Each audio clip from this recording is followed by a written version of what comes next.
This is the Foxhole Podcast.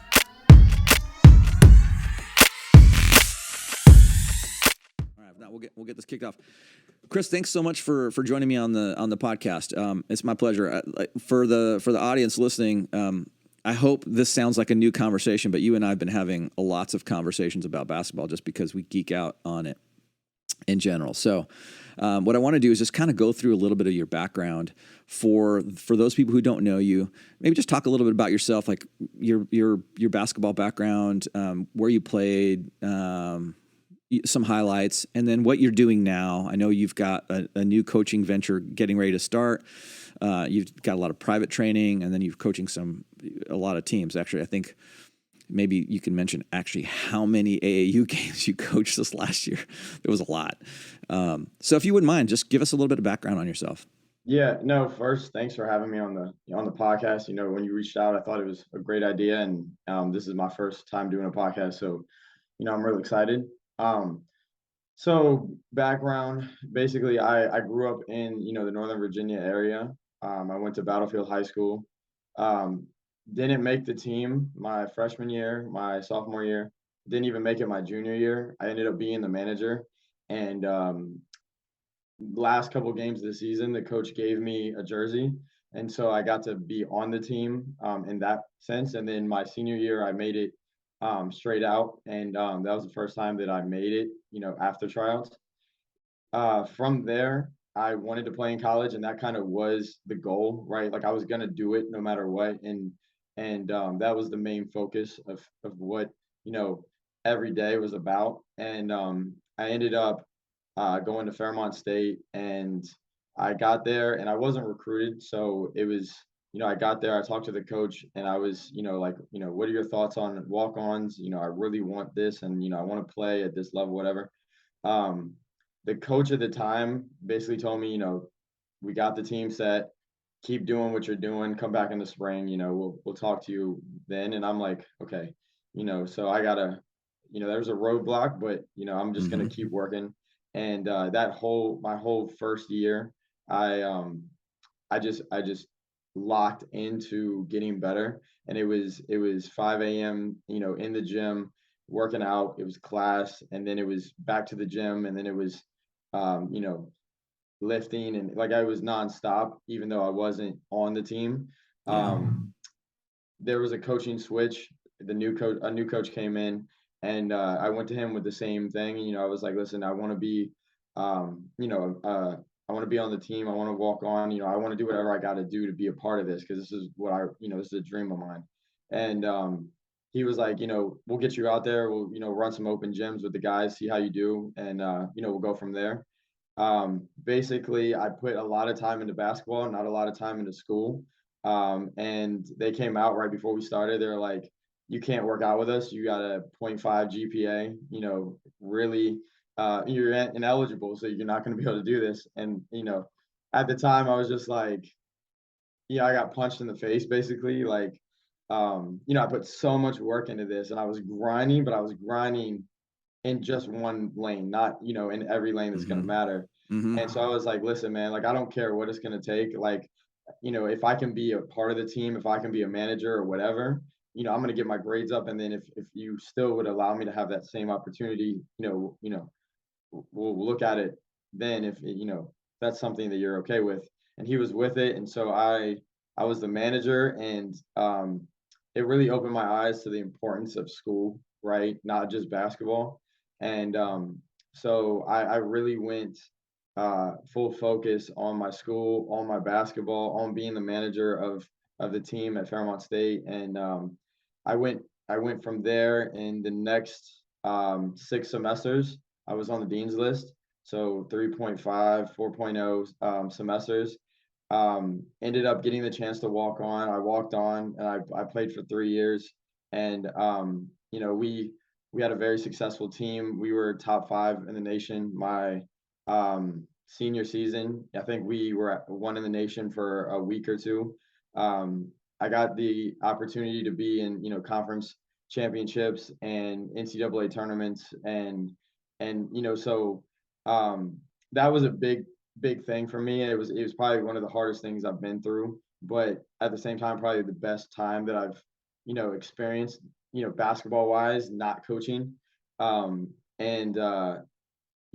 from there, when it all ended, when I graduated, I kind of didn't know what to do. Because I didn't think I could play professional. I didn't know if that was the route that I wanted to take, but the game was my life, right? So a couple of my teammates asked me to work them out because they had some opportunity to play overseas. And that's all I did was work out. So they're like, just take me through what you would do on the normal day. And I was just like, all right, let's get in it. Let's just work because I'm not doing anything. Season's over. I'm a senior.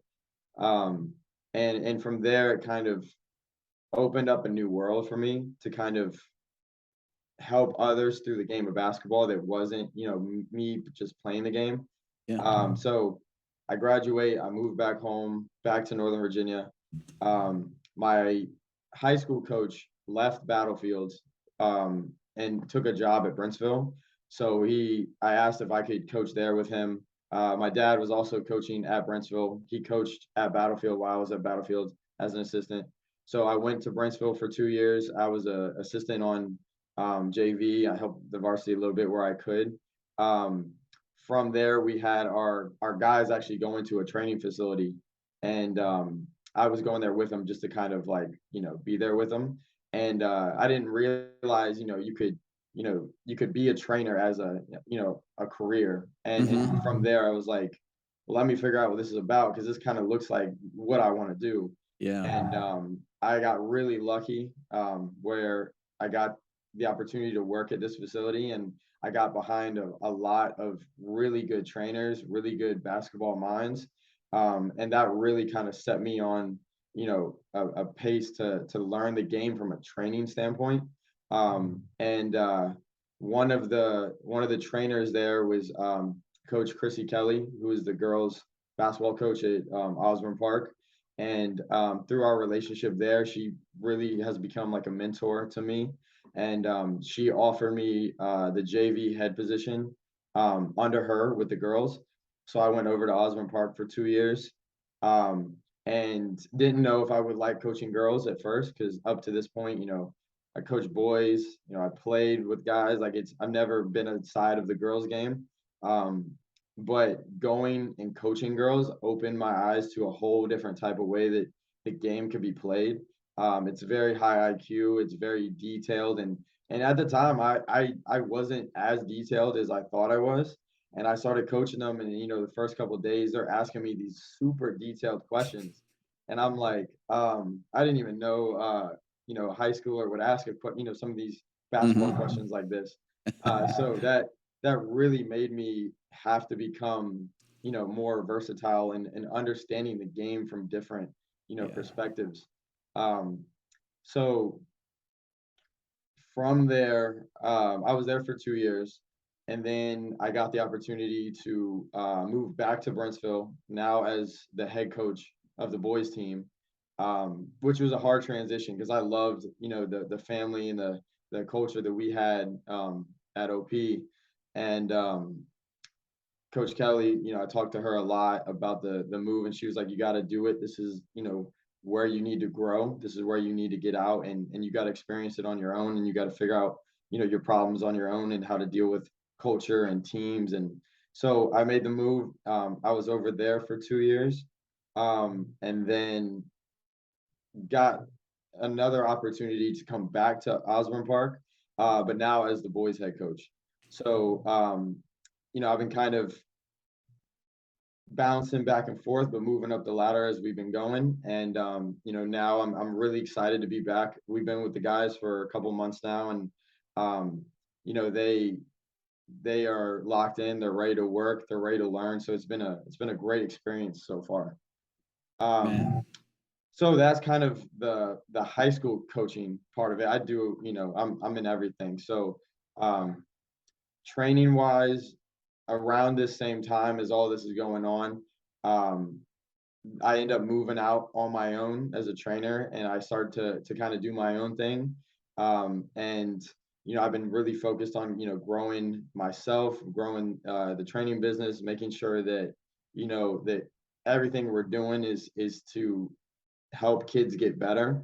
And, we started growing that, and I started a AAU organization as well, kind of with the same purpose, right? Like the purpose is to get us better, right? Get everybody better in the program. And I started with one team. From there, it led to two teams, and then before I knew it, I was coaching, which I don't recommend, but I was coaching 5 teams at one time, being the head coach. And back to what you were saying earlier about the amount of games that I coached last year. So last season, from March till July, I coached 105 games. So that was a big, that was different. That was hard. And uh, and that's something that I don't recommend doing. It was a great Right. experience. I think I learned a lot as a coach. Me personally, how I coach, and then how to deal with different, because I had teams from juniors and seniors all the way down to fifth graders. So it was a wide range. But now I'm sticking with the one team, maybe two teams at a time. But yeah, so it's been a wild journey, but we're growing, every day. That is quite a journey. Like I didn't know the whole background about you. I didn't know I didn't know you played at Battlefield, and I didn't know it was a great story. It's a story of perseverance, right? Like, hey, man, I didn't make it. I kept trying. I kept trying. I kept going. I kept trying. I think we're going to talk about that. We're going to get into some perseverance and consistency and hard work types of I think things today. So it'll be a good conversation on that front. I'm wondering if you wouldn't mind a little bit just commenting on how much the game has changed in the last 20 years or 30 years, and why this is important, I think, for parents of middle school kids or younger kids who are coming back into competitive basketball. Maybe parent played, dad or mom played, 20 years ago or 30 years ago, and now they're bringing their kids are old enough to start playing competitive basketball. Maybe they've been playing rec or something like that, and now they're thrown into this new thing Yeah. because it's really different than it was 20 or 30 years ago. I wonder if you might comment about like the changes you've seen and how it is different. Well, from my perspective, again, I'm still young. So you say, 30 years ago, I wasn't born. Uh, but What is going on here? right. So I would say, like, from my, perspective, the game is, Or like even 10 years, right? 10 years has changed a lot. right. And then I would say, like, it's um skill. Like, the skill is so much different than it was back then. Even when I was in high school, like 10 years ago, um, you didn't have many trainers in this area, right? Like you would have to go to like DC, Maryland to get any kind of training or any kind of like competitive run, right? Like you had travel, you had AAU, but not as nearly on the scale as it is now. I think if you look, to the pro game and you look how it's changed in the last 20 years, um, I do a lot of study of Europe and the European game and what they're doing over there. And in order for them to compete with, the type of athleticism, the type of players that we're producing in the US, they have to be they have to be very skilled, they have to be very smart, they have to be very good at everything so that they can, compete. And if you look at how many European players are in the NBA or that are playing in, professionally, it's because of that shift. So now I would say, like, US wise, like, we're really focusing on becoming skilled and becoming athletic at an early age where like you didn't have that before, right? Like I didn't know, like I didn't really start lifting until probably ninth grade. And I really didn't know what I was doing. I was doing it on my own and I was just kind of in the gym, right?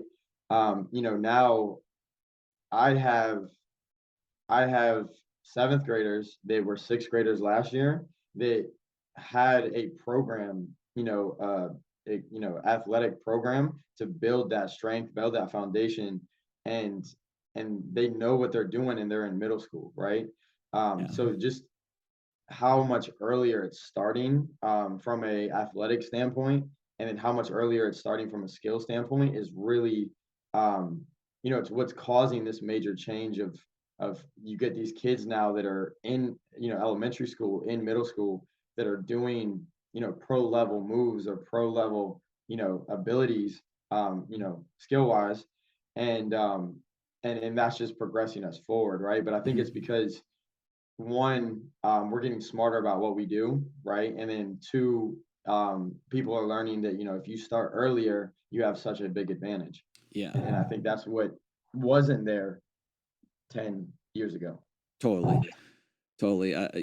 Like 10 years ago, you didn't see kids in a basketball team that practices 2 days or 3 days a week, plus going to a trainer, we're a skills trainer, right? Like when I was playing, I played every sport, and I didn't, I always messed around with the basketball, but I didn't play serious basketball, only in a very limited season, right?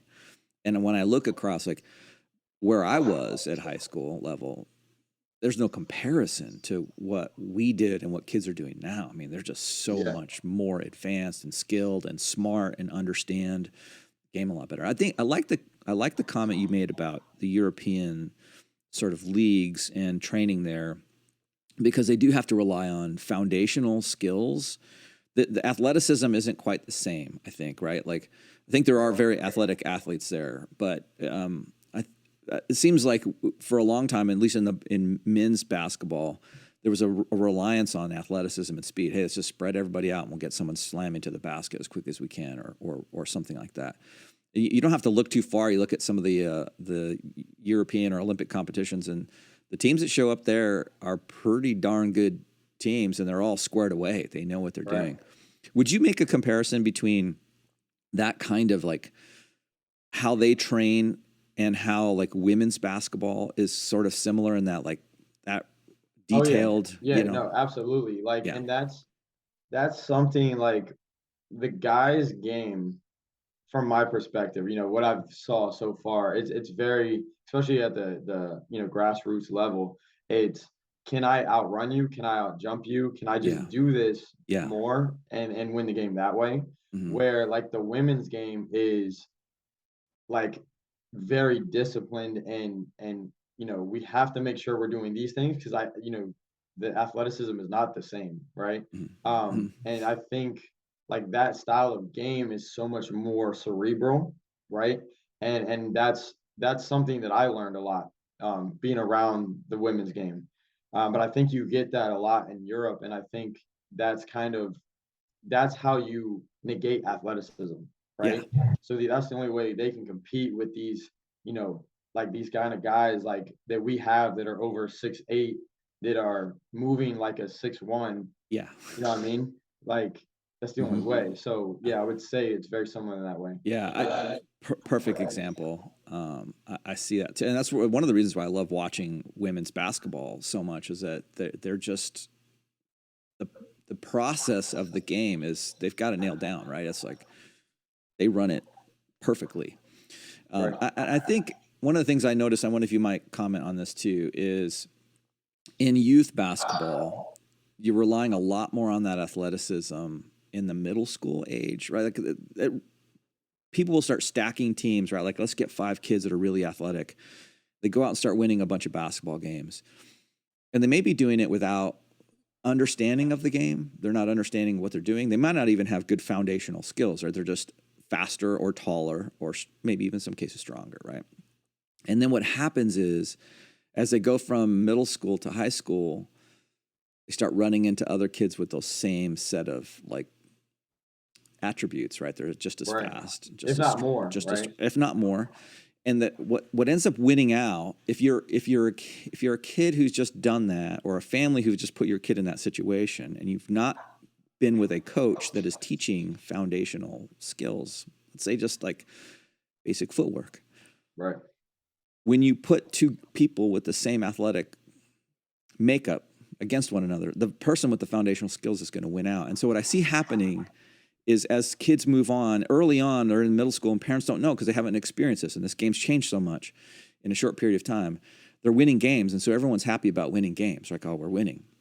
We won this game. We're on a travel team. We went to Richmond and we won a tournament there. We went to Florida. We won a tournament there. And then all of a sudden they're in high school and they're like, why is my son starting?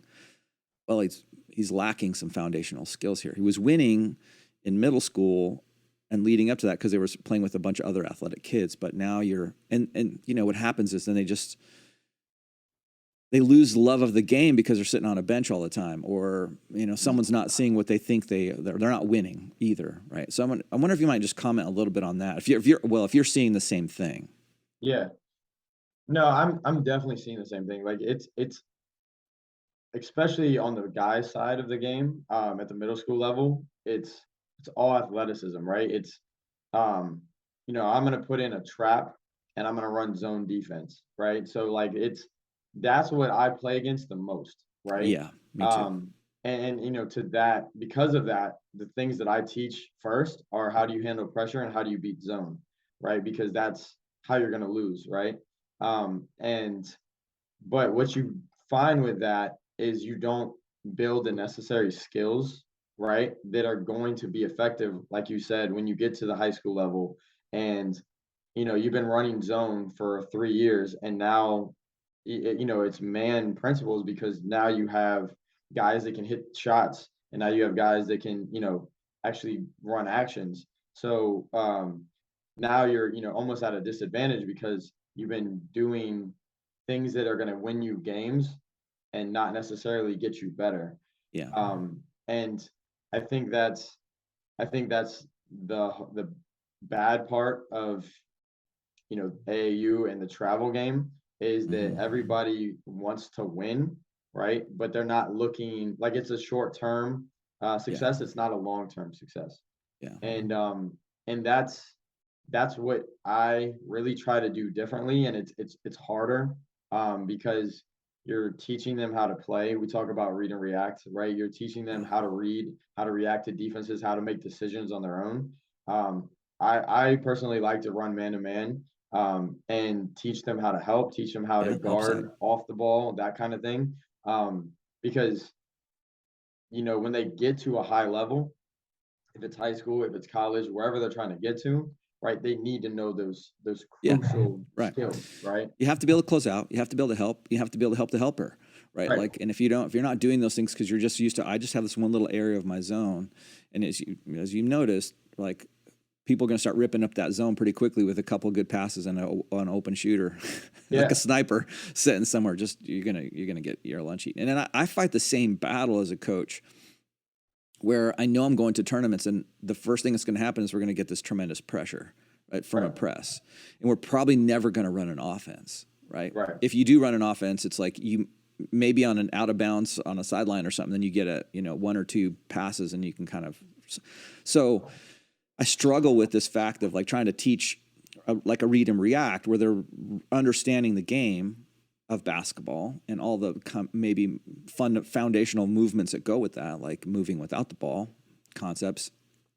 I mean, if I spend like half my practice working on that and not half my practice working on how to break a press or how to handle pressure, then you're setting them for failure when they get to a game. And it's really unfortunate because that the AAU travel business has more to do with wins, which really has more to do with monetization.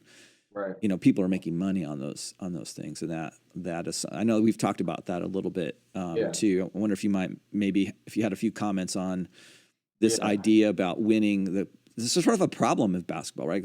Win at all costs and monetization over kids' development. Yeah, and that's, I think, like we talk about, like if you're running one team, right? Like there's not a lot of money in that, right? Like for what you're doing, the amount of hours you're putting in, with all the expenses, there's not much money.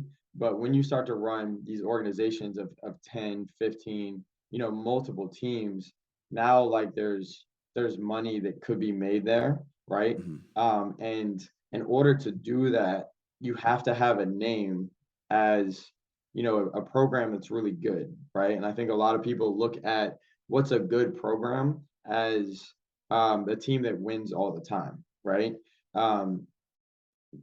I look at it as a group or a program that is progressing their kids forward, right? So like what you get, I feel that is more of a watered down product because you're not putting so much effort into this team, the 10 people on this team, making sure that 1 through 10 are growing in the game, right? I think you put more focus on, okay, if I have 10 kids, right? I can make a team. But if I have 50 kids, now I can do 5 teams. So I'm gonna put whoever I can get to coach these teams just so I can add more teams. And now what starts to happen is what I've been, noticing is I think especially in this area, the travel ball, the AAU is turning into the new rec where it's not really high level basketball. You are playing, travel basketball, but it's, you're not getting, great coaching because there's so many teams with, parents filling in or whoever filling in. And now I think there might be more AAU teams than there are rec teams where you would think, For sure. rec is kind of like the Easily. starting Yeah. point. And then, as you get advanced in the rec league, then you kind of move to the AAU circuits and you start to get into that. But yeah, so like it has really blown up, but I think it's because people are understanding, how to monetize it. And that it is one thing, but I think the more important thing is that it's like you're doing it for the kids, right? Like I coach for the kids, right? And the fact that I can make, financially I can be stable enough to, survive and be able to do this thing that I love is great. But I do it for the ones that trust that I can get them better, right? And I think you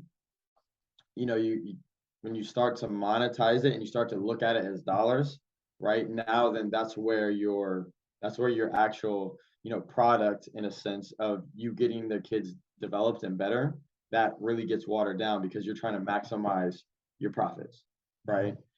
And then yeah. And to be clear, it's a challenging situation because, like, if you begin with the end in mind, and then the end is to develop young people. At the end of the day, that's what we're trying to do, right? Whether it's through sport or leadership or whatever it is. I think a lot of organizations start there, right? I want to develop young people, but it turns into it. I've got to win because I need more. I need to keep paying myself. I need to make more money. Right. We've got to win, so I have to stack these teams. I've got to make sure, and then the win becomes more important than the development.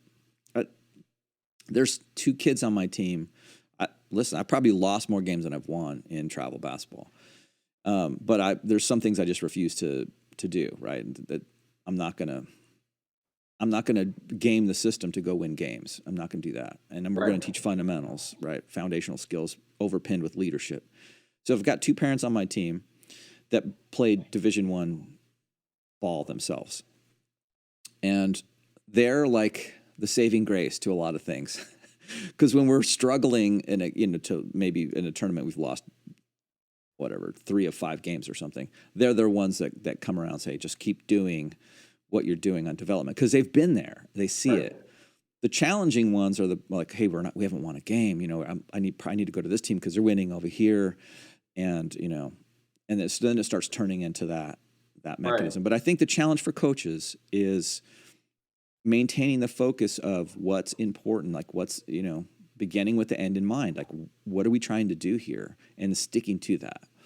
Yeah, and I think everybody's chasing like this EYBL, right? And the sponsors from the shoe companies. Yeah, explain what that is. So like, because some people won't know. EYBL is like Nike's AAU version of AAU, and it's the most elite level circuit kind of that you can get into.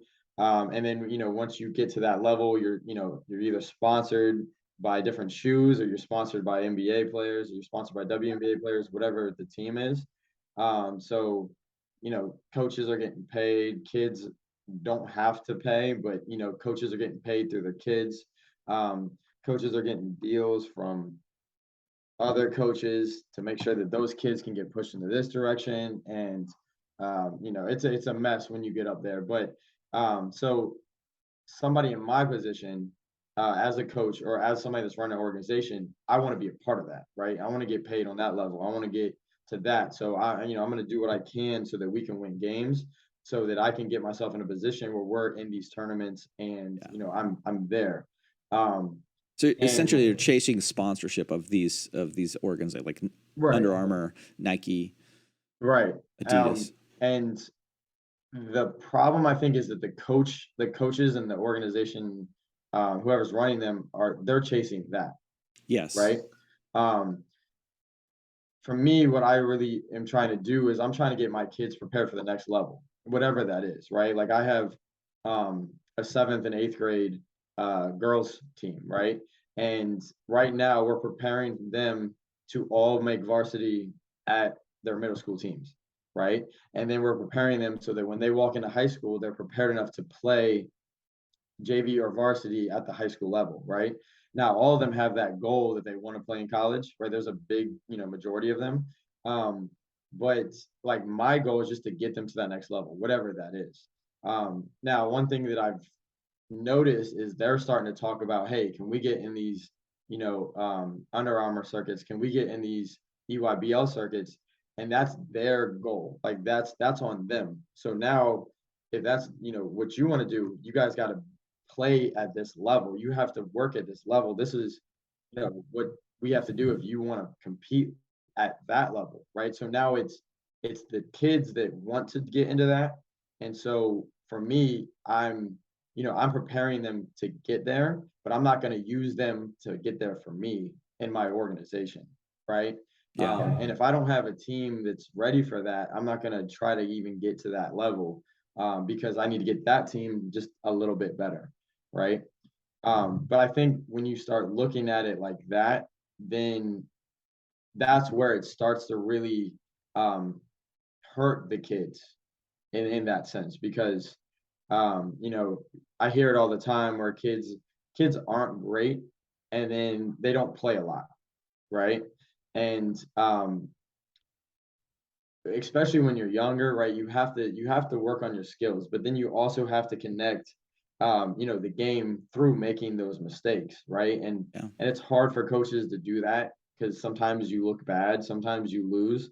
But if you teach each kid how to play and you you build each kid up, what happens in the long run is you end up actually winning more games, and you get what you're looking for. But if you look for it too soon, or you try to get that that instant gratification, that's where you start to hurt the ones that you're actually in this for, right? Yeah, I think I've seen this happen too. In addition to that, where a coach goes in with the right mindset, right? They're like, "Hey, we're gonna teach fundamentals and foundational skills," and there's maybe a group of parents that are like, "Hey, we're not winning," so they take their kids somewhere else. Right. We're gonna go to a winning team, and maybe that happens one more cycle. New kids come into the team, and they keep a few kids, and then those kids cycle out because they're still not winning. Then pretty soon the coach says, "I got to win. I'm constantly in this building phase, right? We're constantly losing because I'm training new kids these foundational skills, and so they start. It becomes this like slippery slope where I've got to change what I'm doing and maybe not teach foundational skills and get more athletes in here and try and win some games and."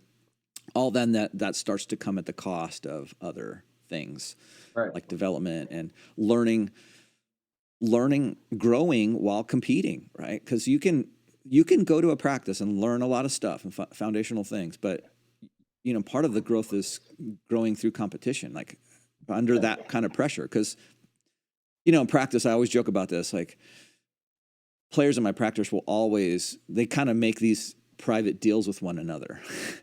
Like, all right, I'm not going to go super hard on you. Like to get them to put the same kind of pressure on each other that they get in a game, it's hard to do, right, in a practice, because it's hard to mimic that. But So kids need to have that. They need to have that exposure in a game. And if they're not getting it because they're just trying to win, to get to the next thing, to get to the Nike sponsorship, to get to, or just a look, or some of these places, like, we're just trying to get shirts that say Nike from Nike, right? So it's like an image thing. That's like the building foundational thing. It's kind of funny.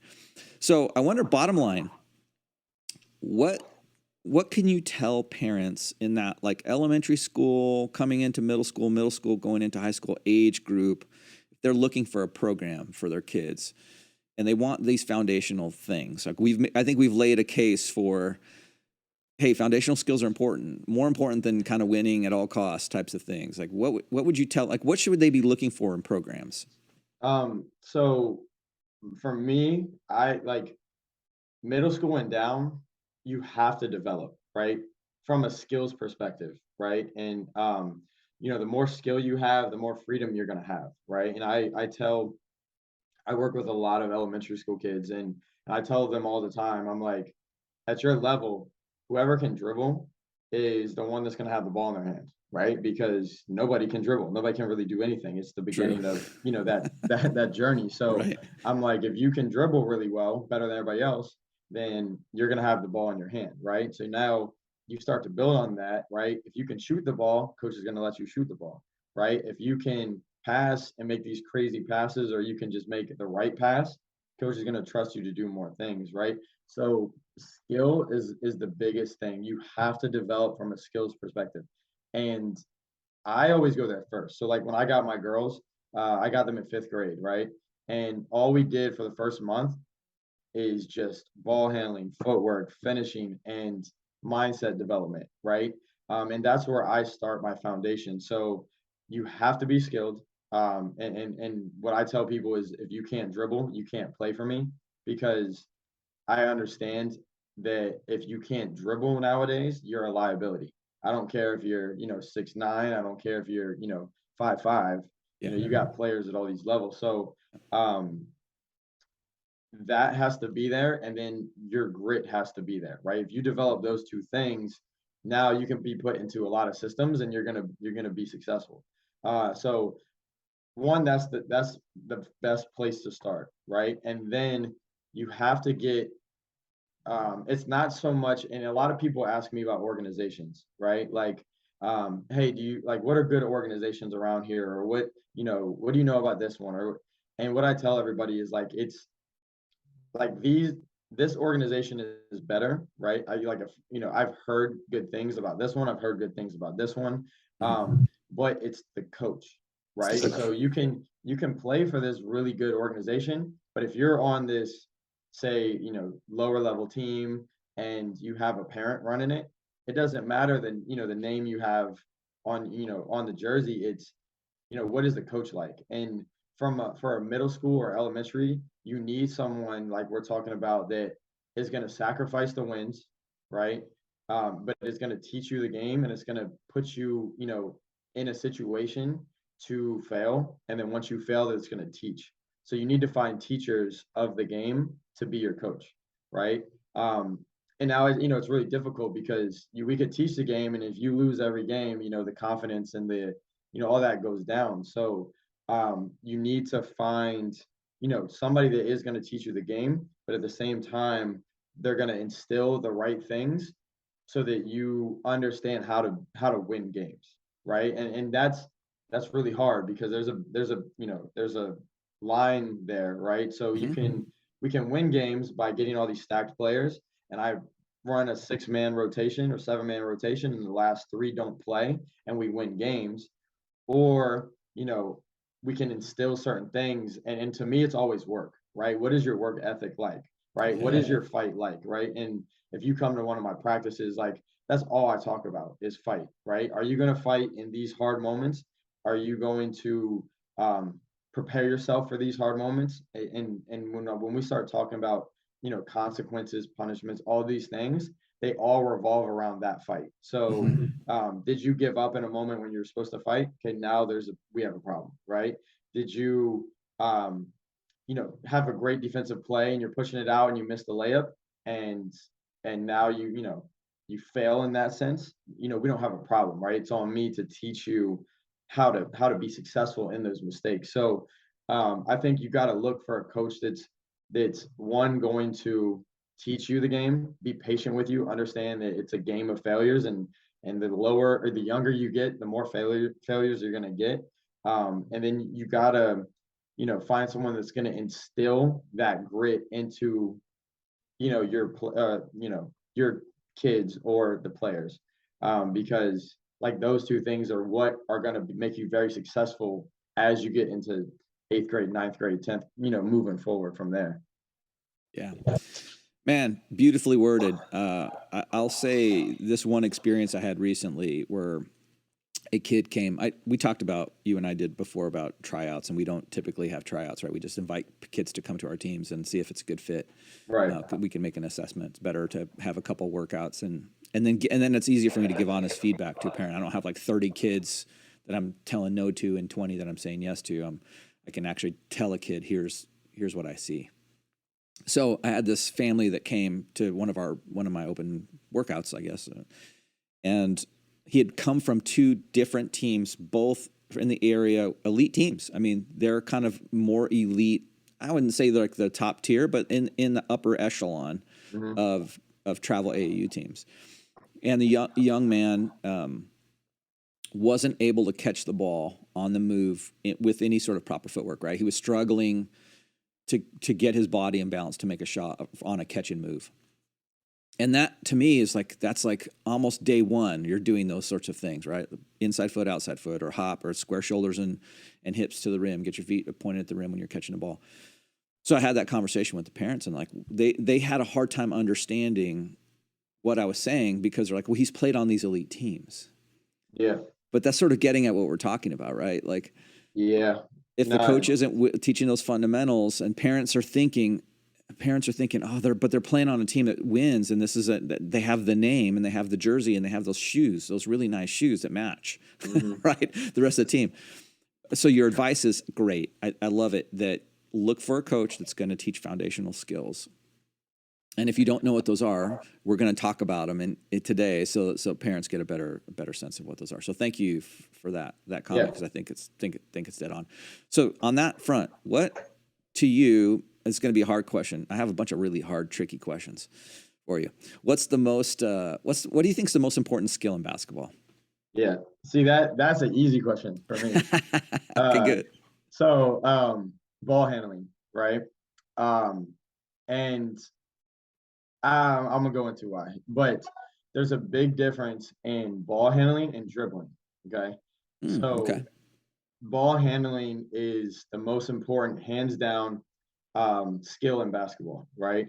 And I say this because, one, you can't move if you can't dribble, right? You need to be able to move around the game. If you can't, now when you catch the ball, or you're a 1 or 2 dribble person, and then you got to pick it up, now you're very limited as what you can do, right? So that is super important to me. If you can't handle pressure, if you can't dribble under pressure,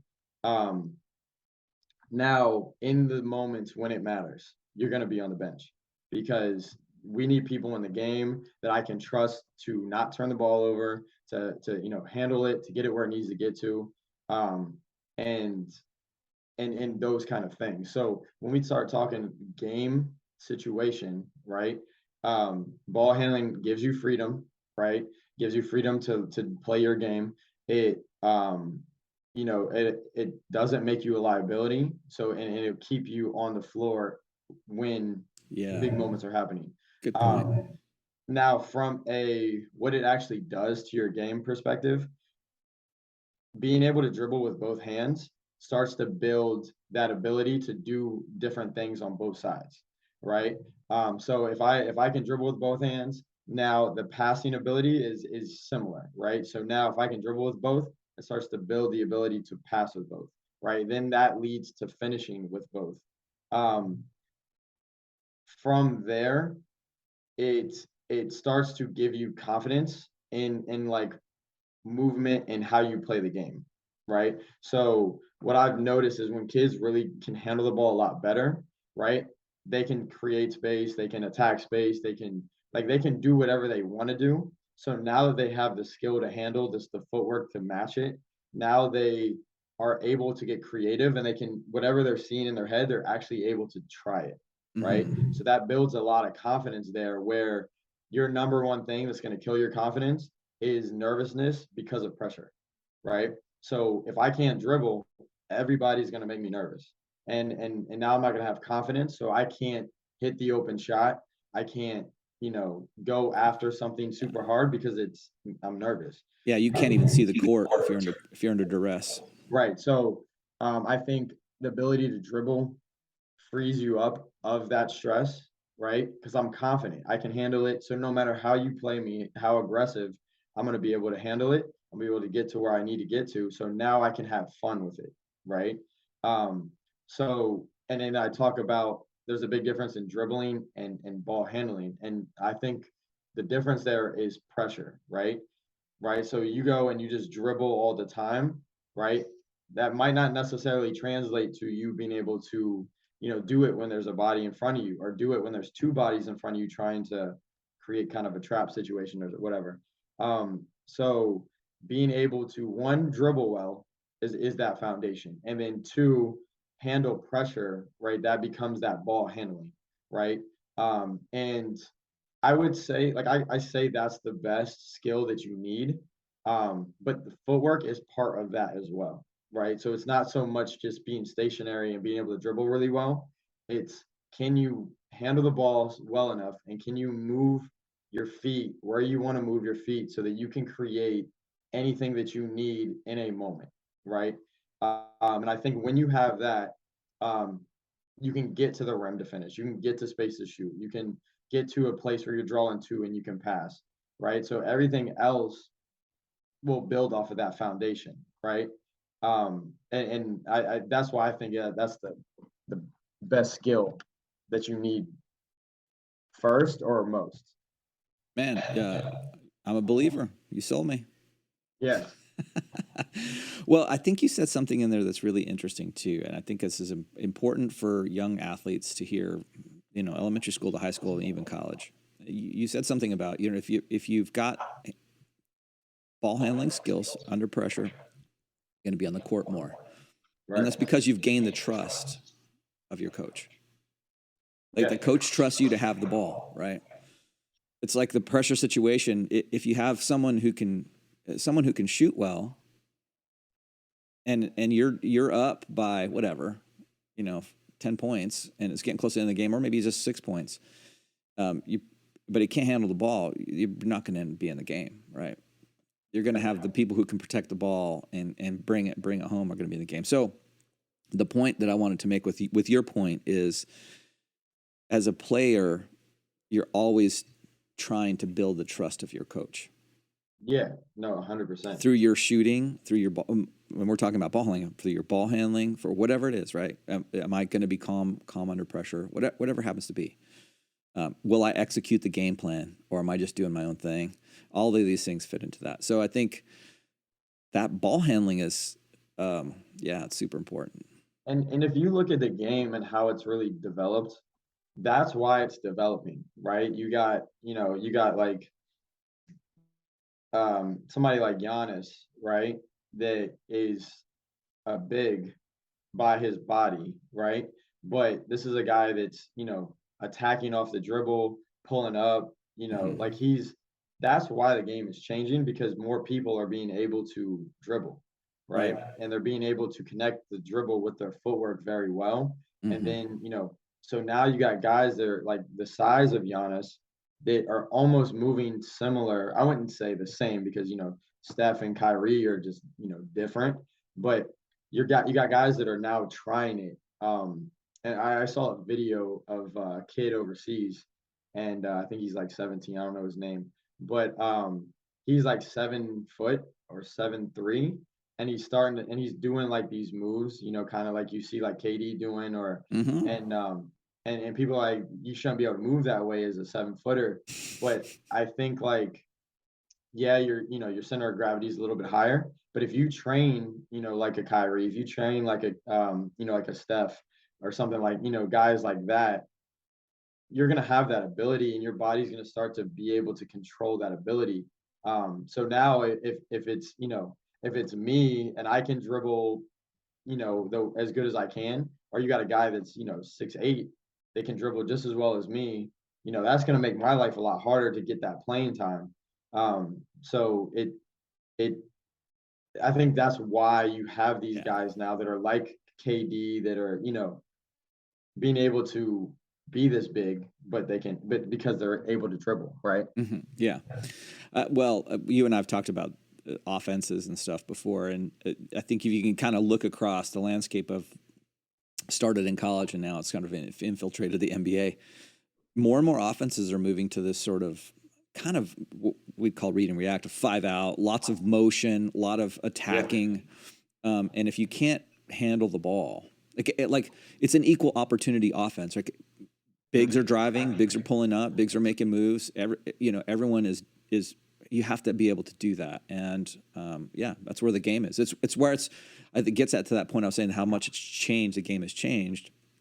When I played, if you were 6'5", do not touch the ball unless you get a rebound. Then get it to a guard as quickly as you can. Now you got guys that can push the ball out if they get it right away. They have got a lane, they're going to take it. Or it's completely different. Like those guys were just post up on the on the block, and you try to feed them the ball every once in a while. Now they're catching a ball on and then attacking space. It's just different. And to kind of like connect what we're talking about now with before, well, for that reason. That's why I say if you can't handle the ball, you can't play for me, because I believe the game is moving to this place where, like you say, like you watch, these upper level leagues, it's all read and react, and it's all actions, and it's all, can you read in this moment, and can you make the play that needs to happen? So because the game is moving this way, this is why I'm teaching my young middle schoolers, elementary schoolers, how to play, in this type of offense. Me too. But, that's why you have to handle, because at some point, like you said, equal opportunity, at some point, you're going to get the ball in your hand, and I need you to be able to make a read the same way as my primary ball handlers would make a read. But, to go back to kind of like our last topic about, like AAU and, where coaches are trying to win or whatever, you get these kids that are 6'3", or you get these kids, in middle school that are, 5'6" or 5'7", and they're the biggest on the team, and you're pushing them into a place where, you're big, we're in middle school, you're 5'6", you're big, right? Don't pass or don't dribble the ball, outlet it, almost like this old school style, right? Don't leave the paint. And I see this a lot. I actually was talking to a guy earlier this week, 4th grader, and he's probably my height. So he's probably, this kid, well, not the 4th grader, the guy I was talking to. Oh, okay. I was like, man, I'll take him. No, I wish, right? But so the dad is my height. Kid probably has, upper end might be 6'3" when he's done growing. But right now he's a 4th grader, so he's really short, but he's the tallest on his team by a little bit. So they're putting him in the post. They're not letting him dribble. And he's a 4th grader. Yeah. And he's been working with me, and we've gotten his handle to, change tremendously. But it's like, you don't know where these kids are going to be, right? Like I might have a kid that's 6'3" is a small guard.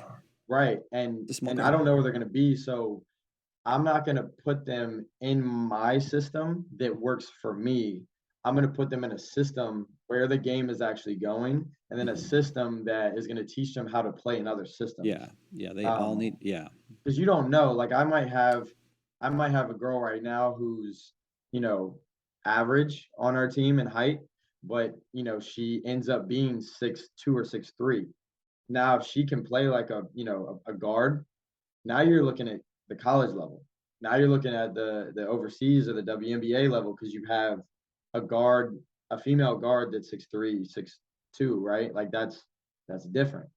Now, if I put her in the post her whole life, she doesn't get that. She doesn't understand that side of the game. Yeah. Right. That's another reason I like read and react offense, and everyone's learning that everyone learns the same thing. Mhm. They learn how to play offense in the same way. And so even on our transition, right, I have positional transition, but those are interchangeable Right. pretty easily. And I never have the same person doing the same thing. It's always like we're switching it up. Hey, make sure you're the one throwing the ball, and who's going to be the two, who's going to be the one. It's where you are when the rebound is made. Right. And for kids that may be listening to this, or parents that may be listening to this, I encourage that, because there are times in games when like something's going on, and maybe you're most comfortable playing a 5 position on a transition, right? Like maybe that's just the relief valve, or maybe the inbounder. But I need someone to go in to play a 5, and I'll look to my bench, I'm like, hey, can you go in right now and we play the 5? Well, no, I can't play the 5 position because I've only done 4. I've only played the 4. You just missed an opportunity to get in the game. Yeah. No, and I Right? You think missed that opportunity. I think I coach this way, and I like to teach this way because when I was in college, I was a walk-on, right? So I'm about 6'1", right? But I'm a walk-on. So for everybody that doesn't know what the college life is like it's very cutthroat, right? Like it's not, you're on the team so you get to play. It's you must produce at the highest level of the top 6 or 7 people on the team, and then you might get a chance, right? So for me, I was like, whatever it takes, I want to get on the floor.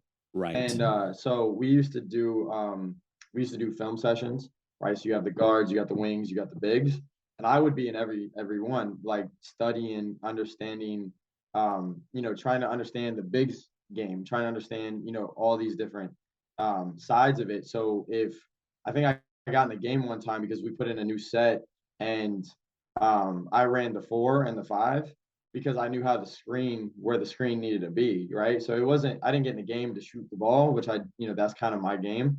I got in the game to screen, but I was in the game. You know what I mean? So I think that kind of leads to why I really enjoy teaching my bigs how to be guards and teaching my guards how to be bigs. Because like I'll throw a guard in the post, right? Like I have a kid that is a guard, primary ball handler, and she's very aggressive, and I can trust her catching the ball. So, I'm like, hey, listen, go in the post, because when they go zone, like we need somebody that can catch it in the middle. And, I'm going to go to you because I trust that you're going to catch it and be strong with it, right? But on the other hand, I have a girl whose dad is like 6'8", and she's tall. And if you say transition, right, we like to get out and run, and she'll get the ball sometimes and not necessarily be able to bring it up, run a ball screen, play out of that, but she's got the ability to bring the ball up and handle pressure enough to get it over the court and to play in that sense, right? So it's not like, hey, I need you to catch it, don't do anything with it, outlet it, and then rim run. Make a read. Yeah. If you can outlet it and rim run, go ahead. But if there's a situation where you can bring it, let's go. Yeah. Now we're out a little faster, right? Yeah. Right. Yeah, you want it gets back to like the read and react. Like read what you have, and if you can react to that, and you have the capable skills to do it, then do it. Let's get busy with it. Right. All right. Next trick question. Think about your favorite players you've had in the past. What are the attributes of those players? Like, what are the things that make someone your favorite player? So for me, like where I've come with the game, where I was at, and what allowed me to be where I'm at, it's when we talk about being resilient and that grit, right? So for me, I really like coaching players. They kind of resemble that. I love workers, right? And on the other hand, I can't stand when you're a non-worker, or when you're lazy. Yes. But so like for me, I really gravitate to the workers because I see, from my situation, I really probably wasn't supposed to play in college, right? I grew a little bit in college too. Like I was still shorter, and I was skinny. Like I'm still skinny, but I was probably 30 pounds lighter in college than I am now. So the only way I was able to play was that I willed myself to be able to be in that conversation, right? Mm-hmm. So if I can do that, I didn't know how to train, I didn't know how to lift, I didn't know how to eat, like I didn't know how to do anything, but I just did it a lot, and I did it. And now seeing some of these players and knowing what I know now, I'm like, listen, if you have that grit and you have that want to, right? Like you can make it, right? Like I made it. I wasn't supposed to make it. I had no idea what I'm doing, right? Like the things that I can tell you now that I didn't know, plus, all the information that's out there as far as development and learning the game, right? Like if you have the want to, you can do it. So I love being around those type of players, and it doesn't matter if they're guys or girls. Like my girls team, I have, um, I would say all 10 of them have that, and it's very rare, but it makes it really fun because I don't have to, I can just go and coach, Mm-hmm. and I know they're going to bring that work. Now there are days where it's hard, and you gotta keep them accountable. But like for me, I love people that want to be in the gym, and I love people that just want to grind, right? So I would say like that's my favorite player, Mm-hmm. because I love to teach. So if I have to teach you how to work hard, like I don't get to teach. Yeah. And if you're gonna grind and you're gonna work, and I'm not able to sit back and teach you and show you how hard you can really actually push this thing, then that becomes fun for me, right? Yeah. Man, that's so important. I think when you, as a coach, when you spend your time trying to motivate an athlete to work hard, you're taking, it's unfair to everyone else, right? Because you're taking the cycles that you would normally use to coach and improve the skills and foundations of other athletes, and to try to bring someone who should already be up, already be ready. Like if you're not a hard worker, why are you here? Right. Right. That's kind of the mindset. And here's what I want to share for anyone else that's listening to this segment with great interest. I've asked this question to hundreds of coaches and trainers, and from pro to elite to high school, and they all tell me the same thing. I've never had a coach come on and say about one of their athletes, well, my favorite athlete was the best ball handler, is the best shooter, had crazy whatever, was 9 foot tall. None of them ever said. They all say pretty much the same thing: grinder, hustler, hard worker, can do spirit. Like that's the thing, because Right. all the other stuff can be learned. Right. When you come in with that mentality of like, I'm going to get it done, or against all odds, I'm doing it. Hey, you did make your high school team 3 times running. You weren't recruited to college, but you just kept after it. Right. That tenacity is critical, right? And that tenacity, we'll talk a little bit about this in a second, I think is critical too, is like when you're down 10 points and there's a minute left in a game, what are you going to do? Right. Are you going to see that as like, well, here's another loss? Or like, hey, here's our opportunity to show what we can do. Right. And we can come back and win this thing. Yeah, I actually have that conversation, with my teams in practice a lot, where it's, you're doing something and you're getting fatigued by what you're doing. Um, and you get to this place where after you're fatigued, we go live, and you're asked to do the same thing, but under that fatigue. And now you're letting up, right? And that's what I tell them. And that's what we prepare for. That's why we practice. And like those moments. And for them, it's in that moment, can you be successful? Right? Like we ran some transition. Like I love transition. So we do transition a lot, but we we're doing it for the end of practice the other night, and they were exhausted, right? And they were done. So it started to get ugly. It started to get lazy, and neither team was scoring, right? So I let it go for like a minute, and we had to get off the court because we only have it to the certain amount of time. But I'm like, okay, last possession, and I'm like, offense needs to execute, defense needs to play the best defense and not let up a bucket, right? Like if they get a shot off, it's a bucket. And in that moment, there was a breakdown, and she got to the rim, and she got it on the rim.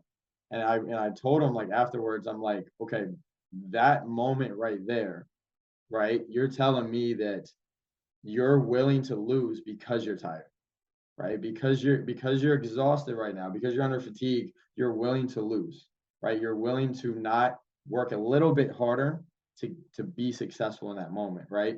And that's what we're preparing for, right? That's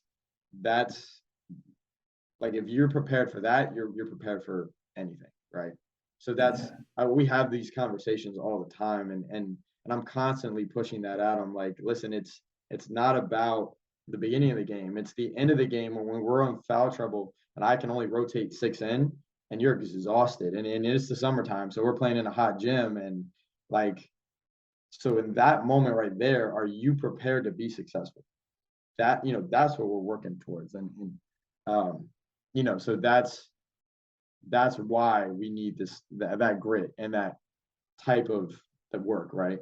Mm-hmm. Man, perfect. All right. You've already answered this question in a number of ways, but I'm going to ask it in a different way. For someone who wants it straightforward. Let's say you're recruiting kids to play in college, or maybe even on your high school team. What are you looking for in an athlete? So if you showed up at a gym and you're looking for someone to play, like what are the attributes you're looking for? I think, as far as like college coaches go and that kind of thing, you have to, like, the non-basketball things have to be there, right? Like, coaches are looking for leadership, coaches are looking for, body language, coaches are looking for how do you talk to your coaches, right? How do you talk to your teammates, right? Like, if we're losing, or if I get on you because I know you need that little extra kick and you shrug me off, right? Or you don't give me eye contact, or like, coaches are like, I'm not dealing with that, right? I'm moving on. So like, the non-basketball things have to be there, right? Do you come out of the game? Do you, tap it up with your whole team? Or do you come out of the game, you go and sit on the bench 3 chairs down from anybody else and throw your towel or whatever, right? Yeah. When the coach gets on you, how do you react, right? Mm-hmm. That's what these, college level guys are looking for. Indeed. And like, those are things that, like, kids put so much time into the development of the skill and the game but they don't think about those things, right? Mm-hmm. Like, you could be the greatest player ever, but if you're a cancer in that sense, like, they're not taking a chance on you.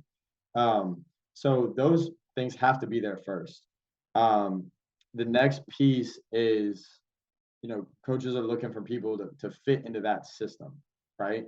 So not necessarily the best player out there. They're looking for, that, we need a great shooter that's going to fit into this system, or we need whatever, we're looking for a point guard that's a pass first point guard that can put it where it needs to go, because we have a guy that can score really well if he's set up, right? So I think you develop from all senses, right? You ball handling, finishing, footwork, shooting, defense, like, you got to develop from all spaces. But then, like, when you get to that upper level and you figure out, like, really what you're good at, like, you got to maximize that. You got to be great at that. And then when we start looking, into the recruiting process, you got to start putting yourself in a position of these schools that are looking for people like you, right? Or in another sense, go to a program that's going to fit your game, right? Or try to reach out to these programs that are going to fit your game, because that's your best shot, right? So I got a question for you. This is interesting, kind of good timing. There's an athlete that I haven't really coached. I just have run into him at the gym. He's seen me working with some other athletes on my team, and I've invited him to come and work out with us. And he hasn't done that yet. I just met him recently, but he's seen my online profile. He's seen the videos I put up, and he's making some assumptions that I have, like, unfettered access to college recruiters. Mm-hmm. I do have access to some college coaches, but not, I'm not like the decision maker. Not even close. But for a kid like that, what kind of pointers would you have? Like, hey, he's probably a Division III, Division II guard, and when should they start talking to colleges? What should they start saying?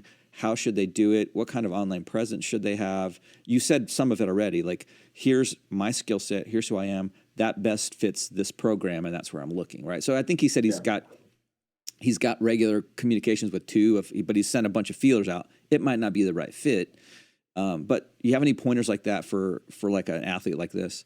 Yeah. So just from my experience, and I've actually been looking into this more recently, because I'm trying to do this for my guys. Yeah. And I'm trying to get a plan put together where from 9th grade to 12th grade, we have a plan on how you're going to get put in a position to be recruited, right?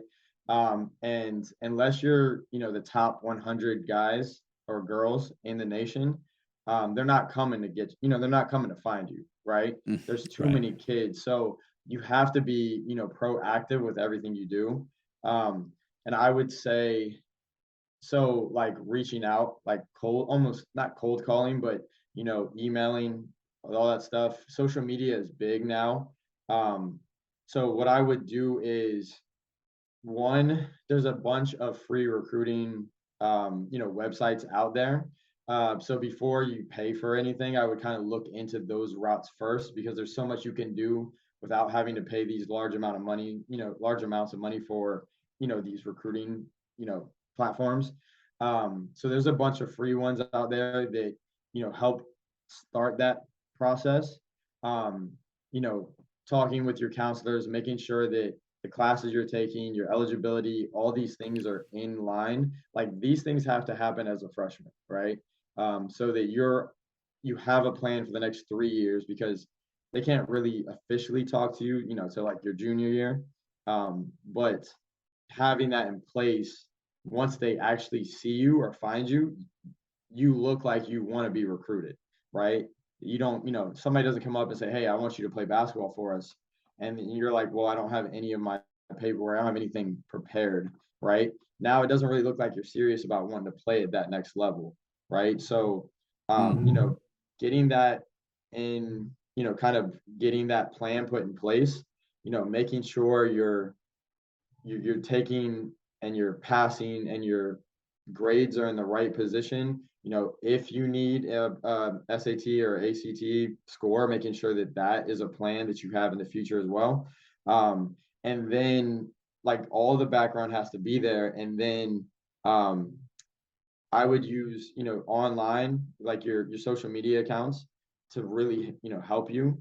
And that's going on and following, the assistant coaches, the recruiters, the head coaches, reaching out, send them a DM, "Hey, I'm interested," and other things of that nature.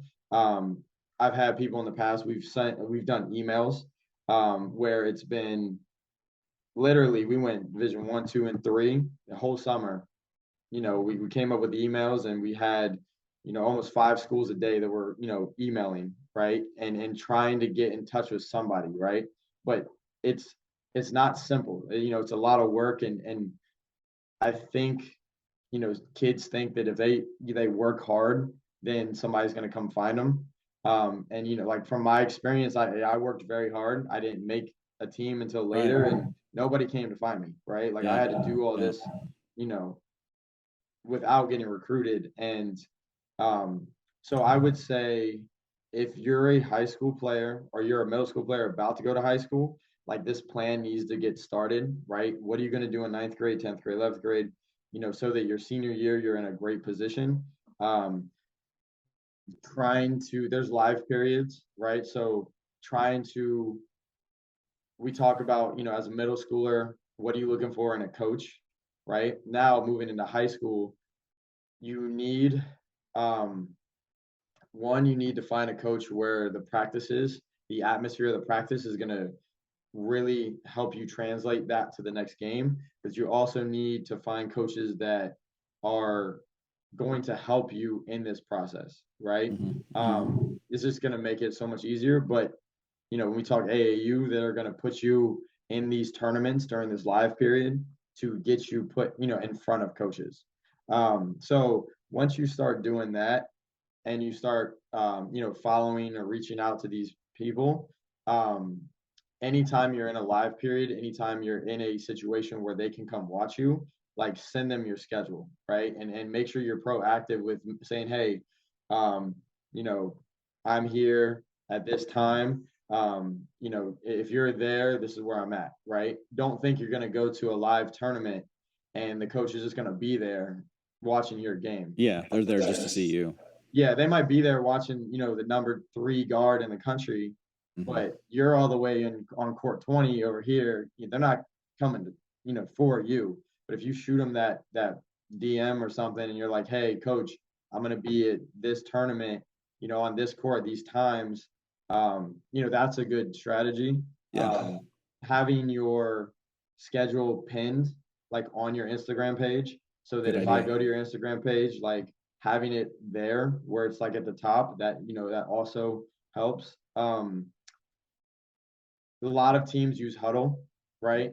Yeah. So if you have a Huddle account, I know like for OP, we're switching over to another type of system, but creating your highlight tapes and then also connecting your workout tapes, putting your workout tapes on Yeah. that. A highlight reel. Yeah. Yeah. So that like if I'm a coach and I go to look at your highlight tapes, you have your, like I can look at everything, right? I can look at your workouts, I can look One at place.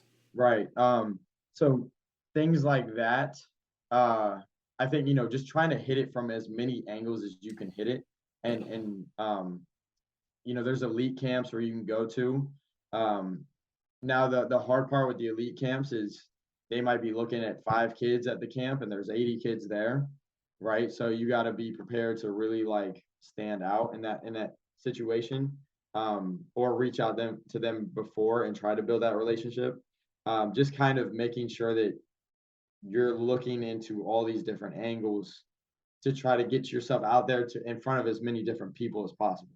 Right. Yeah.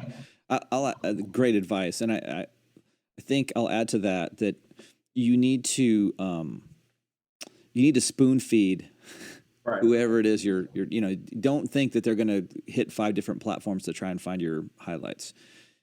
Give it all to them in one place. Make it easy for that person who's at the tournament to come and see you. Yeah. That might mean like, hey, I'm going to come and see you. Can I come and say hello? Introduce yourself, and then you can say from that point, hey, I'm sitting over here if you want to, you know, should you choose to come watch my game. And if you do, I'd love a couple pointers. If you see something I could improve on, I'm curious to know. That shows some interest in, hey, I want to get better. What do you think, right? And I think you have to change the mindset from like you have to think of it in a sense of nobody's going to help me, right? So you can't expect anybody to help you on 100%. this. Like you have to do like, and now if you get help, that's a bonus, right? And then I think you have to also let go of the ego a little bit, right? Of like, yeah, I'm really good. They're gonna come talk to me, whatever. Like you said, like walking up to a coach and saying, hey, nice to meet you. You know, I'm here. I'm gonna be over here. Like that's you gotta really, you know, let go of that ego a little bit and you know, kind of like put yourself out there. And I think that's very difficult for it some. is. And to that point, right? Good ball hand. When you get to that upper level, we're talking about kids trying to get into college. It doesn't matter what division it is. Good ball handlers, good shooters. You name the skill, they're a dime a dozen. Right. They're all over the place. And so getting back to the thing, your favorite athlete, the intangibles. How are you behaving when you come off the court? Are you talking up your team? Are you, when you're sitting on the end of the bench, are you in, if you're not in the game, are you into the game when you come out? Or are you doing something else and smoking and joking at the end of the bench? Right. to take a military term. And I want to add to something to this piece too, because I think this is super important. The whole camp thing, I think a lot of times everyone focuses on these really super elite camps. Like it's almost like invite only, you come, right? Right. And that's for a limited, I mean, we're talking about big time Division I schools are doing stuff like that. But kids who are going to play Division II, Division III, there's a lot of camps. I'm connected to PGC, Point Guard College. I happen to think they do a bang up job. They've been around for a long time. A lot of Division I players have gone through those camps that they have. But here's what I saw when I was at the last one, and it was kind of a funny story. So I'll share the story with you, and then I think a pointer for kids too. You never know who's at these camps. Yeah. Right? There were a lot of, they called them basket coaches, where they had them broken down by age group. And almost every coach that was there was either playing at a Division II or III school or coaching at a Division II or III school. So, but that was lost on these athletes who were there thinking, hey, I'm here, I'm going to try to get to Duke, or I'm going to try to get to University of Arizona, or whatever, right? They completely lost this idea that there's people at places they may want to go to who are coaching here right now. It's just that they weren't in this recruitment mode, right? But you're now, you have missing an opportunity to build a relationship with somebody. And here's what was happening. At one of the reasons I like PGC is the camp. There's a whole physical part of the camp. You're learning a skill, blah, blah, blah. But you're also learning how to read film, study film. Before you do the skill, you're watching film. So they put you in a college class environment. They treat you like a college student. They expect you to act like a college student. If you don't, they ask you to leave. I mean, it's just how they roll. And so there's kids that there were a couple kids there. One was this female athlete. It was just, she was as good as any of the boys that were there. She was just amazing, right? Put her in the classroom environment, and she had headphones on. Headphones aren't allowed, right? She would just go in and put the cans on, and it was this negative attitude in the classroom. Like, I don't want to be here. I just want to be playing basketball. I just want to show how good I am. Mm-hmm. Sitting behind her were all the coaches on colleges that she would like to go to. Yeah. Right. So she's like, you don't know what you're missing these opportunities, right? You miss it. So they weren't allowed to have phones either. So one of the days we were doing a bunch of skills, and I went to the restroom. I walk into the restroom. There's like 5 boys in there, and one of them's like peeking out of the stall. He's on the phone talking, right? What he shouldn't be doing. I was there as a visiting coach. I wasn't there as like the staff. I was just a visiting coach. So he sees me walk in, and he closes the door real quick, and I'm like, "Hey, bro, you want to talk on the phone while you're here?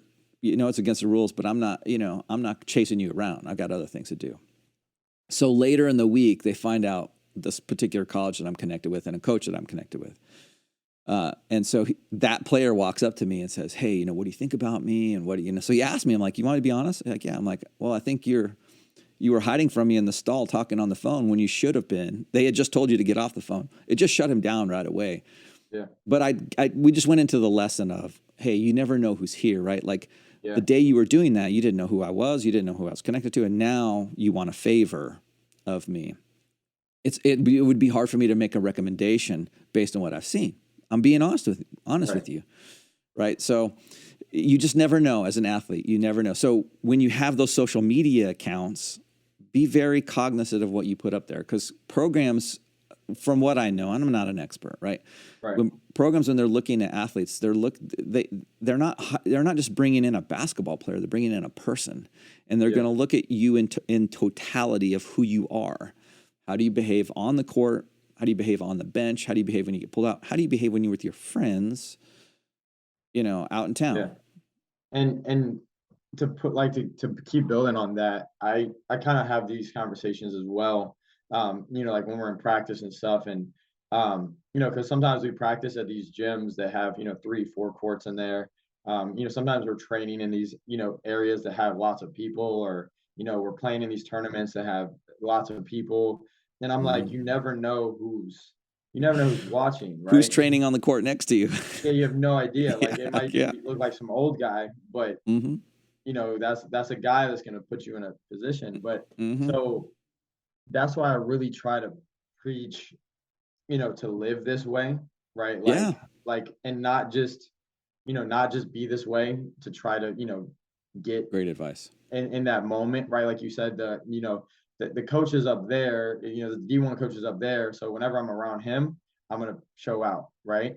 But the Division II coach is at my basket. I don't know he's a Division II coach. So I'm kind of just going through the motions until I get to that basket or whatever. It's what you do when you don't think anyone's watching. That's right. What's critical. And like with my guys, like my high school guys, you never know who's going to come in the gym, right? You never know who's going to show up to an open gym, right? You might have a college coach just show up. I'm not going to announce it to the world because it might be a last minute thing or whatever.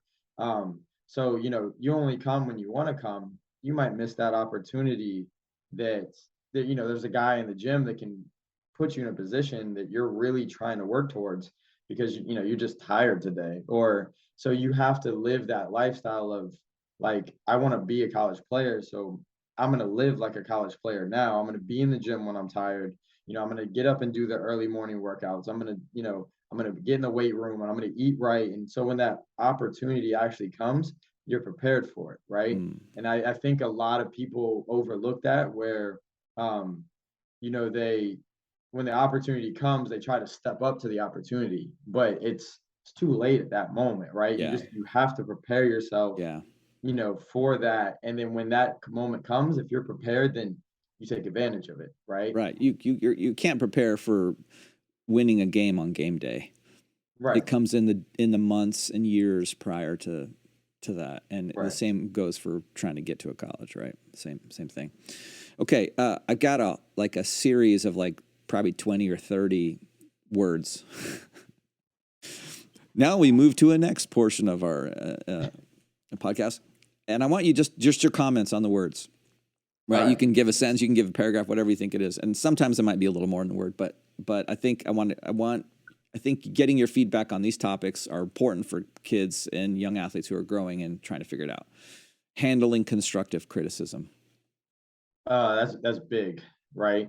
Because that goes back to what we talked about with, that next level, right? And especially for the people that I coach, because I'm going to speak from me, right? Like, I tend to really try to not get emotional about a situation, right? Like, if I'm telling you something, if I'm yelling at you for not showing up today, in a sense of you're here, but you're not working. One is because it's our standard, but two, like, I want your best interest, right? So you got to be able to understand what I'm saying and not kind of how I'm saying, and then so that you can learn from it. Like, I'm yelling at you because I care about you and I want you to grow. So that, like, you have to, and that's business, that's life, that's, people are going to say, hey, listen, I need to talk to you for a second. It's going to be a hard conversation, but that's life. So you can't take, that constructive criticism, it's going to be very difficult. Perfect. Next one up, seeing obstacles as opportunities. That's hard. That's a mindset, and you have to really stay positive, because it's very easy to go negative, right? So if you can stay in that positive mindset, then everything's an opportunity, right?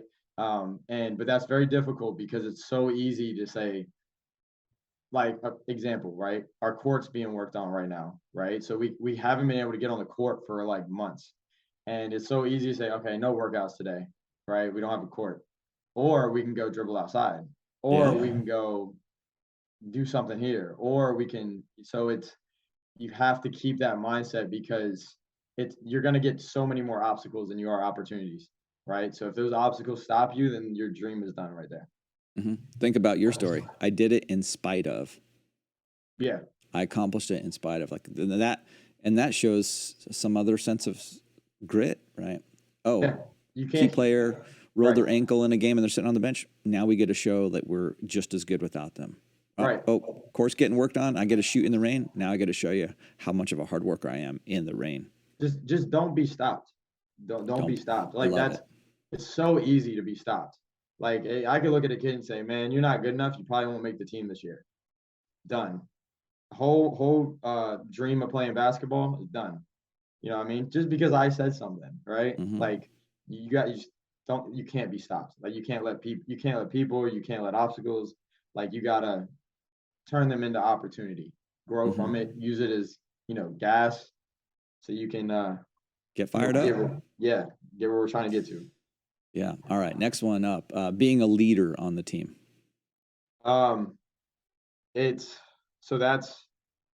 What does it mean? I mean, let's just go there. I'll make it a little bit easier. What does it mean to be a leader on a team? So for me, I keep it simple, right? Like, a leader is anybody that's willing to help somebody else, right?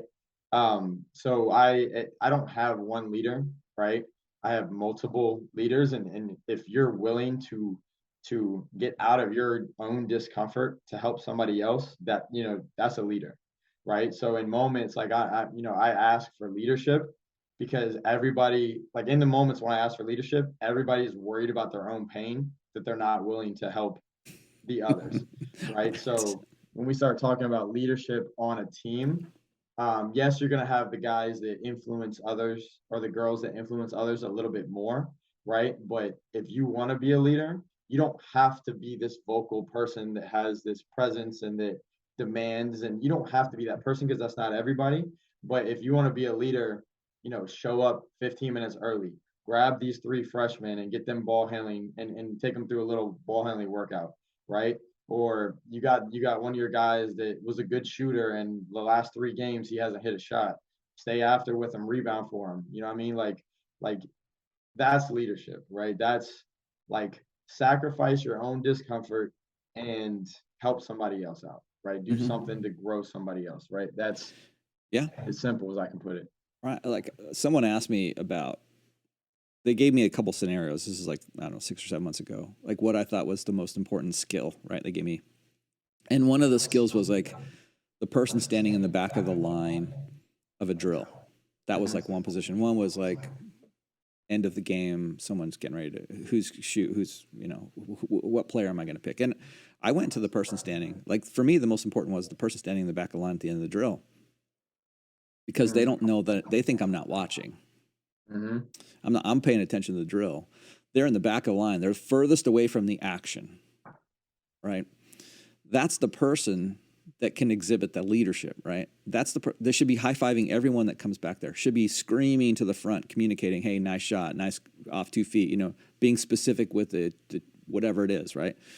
And encouraging their teammate. That's a leadership role there. And you're setting the tone. It's a force multiplier. You're not even in the mix. You're setting the tone. That's the guy at the end of the bench in a game that is like just lighting everybody up on their team.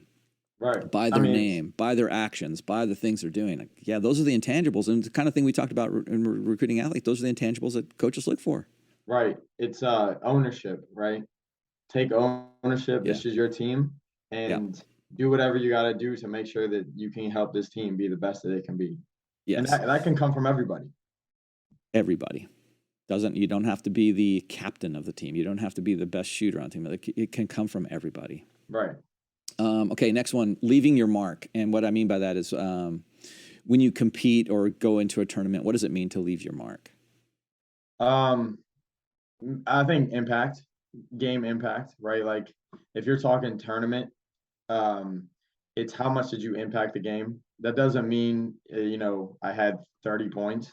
That's like, how much did you impact? Did you, how, defensively, were you doing your job?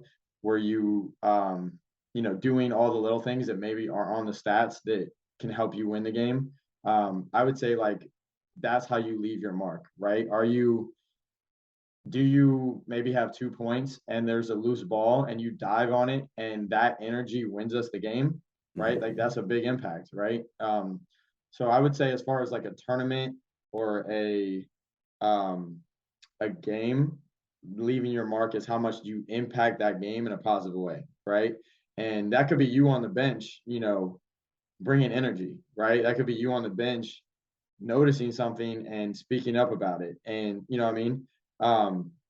Now, if we go a little deeper and say like leaving your mark as far as like, I'm in high school, I'm in college, leaving your mark on that program, I think that's, what do you want to be known as, right? And when you leave here 10 years from now, when you come back and the same teachers are still teaching here, like what do they know you as, right? And almost like what's your legacy, right? And to me, mine's always been that hard work, right? Like I'm going to help everybody that I can or that I come in contact with. I'm going to make sure that I can help them in some way, and that everybody that's around me is going to know like how hard that I work, right? And that's kind of like for me, and maybe you can translate that back to the game. Like when I played, my girlfriend jokes about it all the time. She used to watch me, at school. Like I'd always be over some chairs. Always be over, the scores table. I'd always be diving, into my own teammates, on the bench. Like the hustle, like I always hustled. Like it'd always be exciting when I got in the game because there was some kind of exciting hustle play that I was going to make. And that's just who I am, and that's how I work, right? Yeah. Yeah, I think you can translate I just use tournament, but that translates across the board, right? What do you want to be remembered as? Yeah. What thing did you do? And you can leave your mark in a number of ways. The shooters are going to have bad shooting nights. Can you still provide an assist? Can you still provide the hustle, the scramble? How many games can you think about, or sporting events where someone got injured, like maybe a catastrophic injury, like a knee injury or something, getting toward the end of the game, they went into the locker room and then they came back out on the, to sit on the bench to lift up the team to win the game, right? Like, Right. it'd been real easy. I'm in the back of the locker room. I'm just going to stay back here and sulk on my injury. I can't play. Maybe I'm out for the rest of the year. They show back up. No, but and to build on that, like I see a lot of lost confidence in players, especially younger players, when they don't do what they're known for, right? Mhm. And that's and I try to make sure that I'm talking with my players a lot about that. But I have a phenomenal shooter. If they're not hitting shots, like their confidence is down in everything. They're less aggressive attacking the basket. Defense is subpar, right? So it's like, the game, you're not going to always be perfect at what you're good at, but are you still impacting, right? Like leaving your mark. Yeah, like you're not scoring and you're our main scorer. So can you be our best defender now? Mm-hmm. Most of that is effort, right? Or get the ball to someone who can't score. Right. Can you be a great passer because it's not falling for you? Can you? Yeah. Can you do something else? And I think for a lot of young players, if they can understand that and they can say like, yeah, I am the best shooter in this gym, and I just went 0 for 7. One, the confidence. I am still the best shooter in this gym, even though I went 0 for 7. And two, okay, shots not falling. I need to get it done some other way, right? The end goal of us as a team winning, that's the most important, not me, going 7 for 7. 100%. Awesome, man. Awesome advice. Next one up is sweat. I actually talked about this last night at practice, reaping the seeds you sow. And then I had to have like a 30-minute lesson on what reaping the seeds you sow means. So how about I just change it to sweat equity? Yeah. As far as basketball goes, I think basketball is one of those things where it's all repetition and muscle memory, right? Where the more you dribble, the better you're going to get at dribbling. The more you shoot, the better shooter you're going to become. The more you rep a certain action, the better you're going to get at playing out of that action, right? So yes, you have your freakishly athletic, freakishly tall type people that just comes from their genetics. But the rest is like your typical best players in the world, best players at your high school, best players, in your town are your hardest workers, right? So like it's not like this random thing, right? Like I was a great shooter, right? I'm not naturally a great shooter. Like I was shooting 500 makes a day during the season, 6 days a week, 1,000 shots a day out of season, 6 days a week, right? I'm not a great shooter. I shoot 6,000 shots a week, right? Like that's why the ball goes in, because I've done it thousands and thousands of times. But that's the game, and I that's why I love the game, because you can become really, really good at this game in a short amount of time if you work really hard and you're consistent in that work. Absolutely. And I want to highlight something you said there. I think it's important. The amount of shots that you're shooting, right? I think I encourage athletes to shoot every day. Here's the thing about the one we talked about before. If you're missing shots, if you don't shoot that many shots, right? You're not practicing on your own. You have really no idea what your baseline is. But if you're shooting 1,000 shots a day and you miss a 3-pointer in a game, but when you're practicing catch and shoot, you're a 75% shooter from 3-point range. You're like, it's an anomaly. I missed one. I'll hit the other ones because I've hit so many of them. I've shot so many times. I know I'm going to hit more. But if you're not shooting, you don't have that confidence. Right. And for me, like when I played, I knew my spots, right? And I was like, so if I got to that spot and I caught it, confidence is at an all-time high, So I'm like, listen, if you let me get to that spot, like it's in. Mm-hmm. Even if it doesn't go in, like that's just how it is because I've done that so much. Mm-hmm. Yeah, so but that's and for me and I talk to kids a lot. I try to listen, right? Because kids teach me, even the younger ones, as much as I teach them. And for me, my confidence came from my preparation. And I find that a lot of the kids that I work with, it's the same. Yeah. Right. So when we're having bad days, we're having off games and we're shooting bad or, the handle's just not there. I'm like, listen, how many shots did you shoot this week? Probably whatever we shot in practice. Okay, so you maybe got 10 shots up each day, right? That we did in practice. So that's why, right? Like if you want your shot to start falling again, go home. I need at least 200 a day, at least four to 6 days a week. Let's start there. And that usually, is the reason, right? Yeah. You can't dribble because you don't dribble. Mm-hmm. You can't shoot because you don't shoot, right? 100%. Yeah, I think it's so important to make this connection that confidence is connected to your sweat equity. What you put into it, that practice builds confidence. It's so important to make that connection for kids. And it happens all the time. And on my team, we were mentioning before we started recording podcasts about this notion of an Allen ladder or a green light test. And the kids who don't pass it, I'll ask them, how did you shoot this? Actually, I can see it because we've got like an app, a team workout app. I can see who's been shooting. And the kid, it's funny, the kids who go in and put like, I have a couple different workouts, a 2 or 3 and a 500 shooting kind of workout. And a lot of kids will stack, they'll do 2 200s or a 5 and a 3 or something like that. And you can look at that and go like, the kids who are shooting those baskets will get through that Allen. It's a minute. They'll get through the Allen ladder, but they don't miss a shot. They hit every shot in a row or maybe miss one. They're done with 30 seconds. If they're done as soon as they're done, they can start ripping threes. You see how many streaks you can get here. And then the kids that aren't shooting, they're just struggling, right? And then you add a little bit of pressure of a clock on it. It just makes it makes it worse. It's more difficult. All right, next word, failing. So I really try not to fail, right? And I try to learn, right? Like to me, like failing is when you quit something and when you kind of give up at something. So to me, I'm always learning, and I think I'm able to. That helps my growth as a coach, as a person, like whatever I'm doing, from those failures, right? Like every game, you can look at it as a failure if you lose that game, right? Like to me, I have to go back and I reflect a lot, like on everything, right? Like I reflect on my workouts, I reflect on my practices, I reflect on my practice plans, my game, how did I coach, so that reflection is amplified during a failure, right?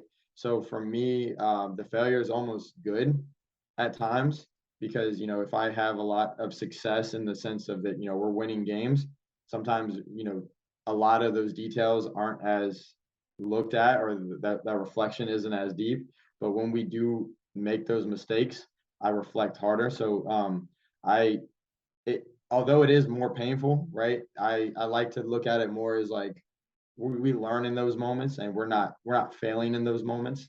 Now to me, like also if we give up, if we quit, if we're like that's where we actually do fail. Yeah, I like what you said there, that kind of failing is only failing if you fail to learn. Right.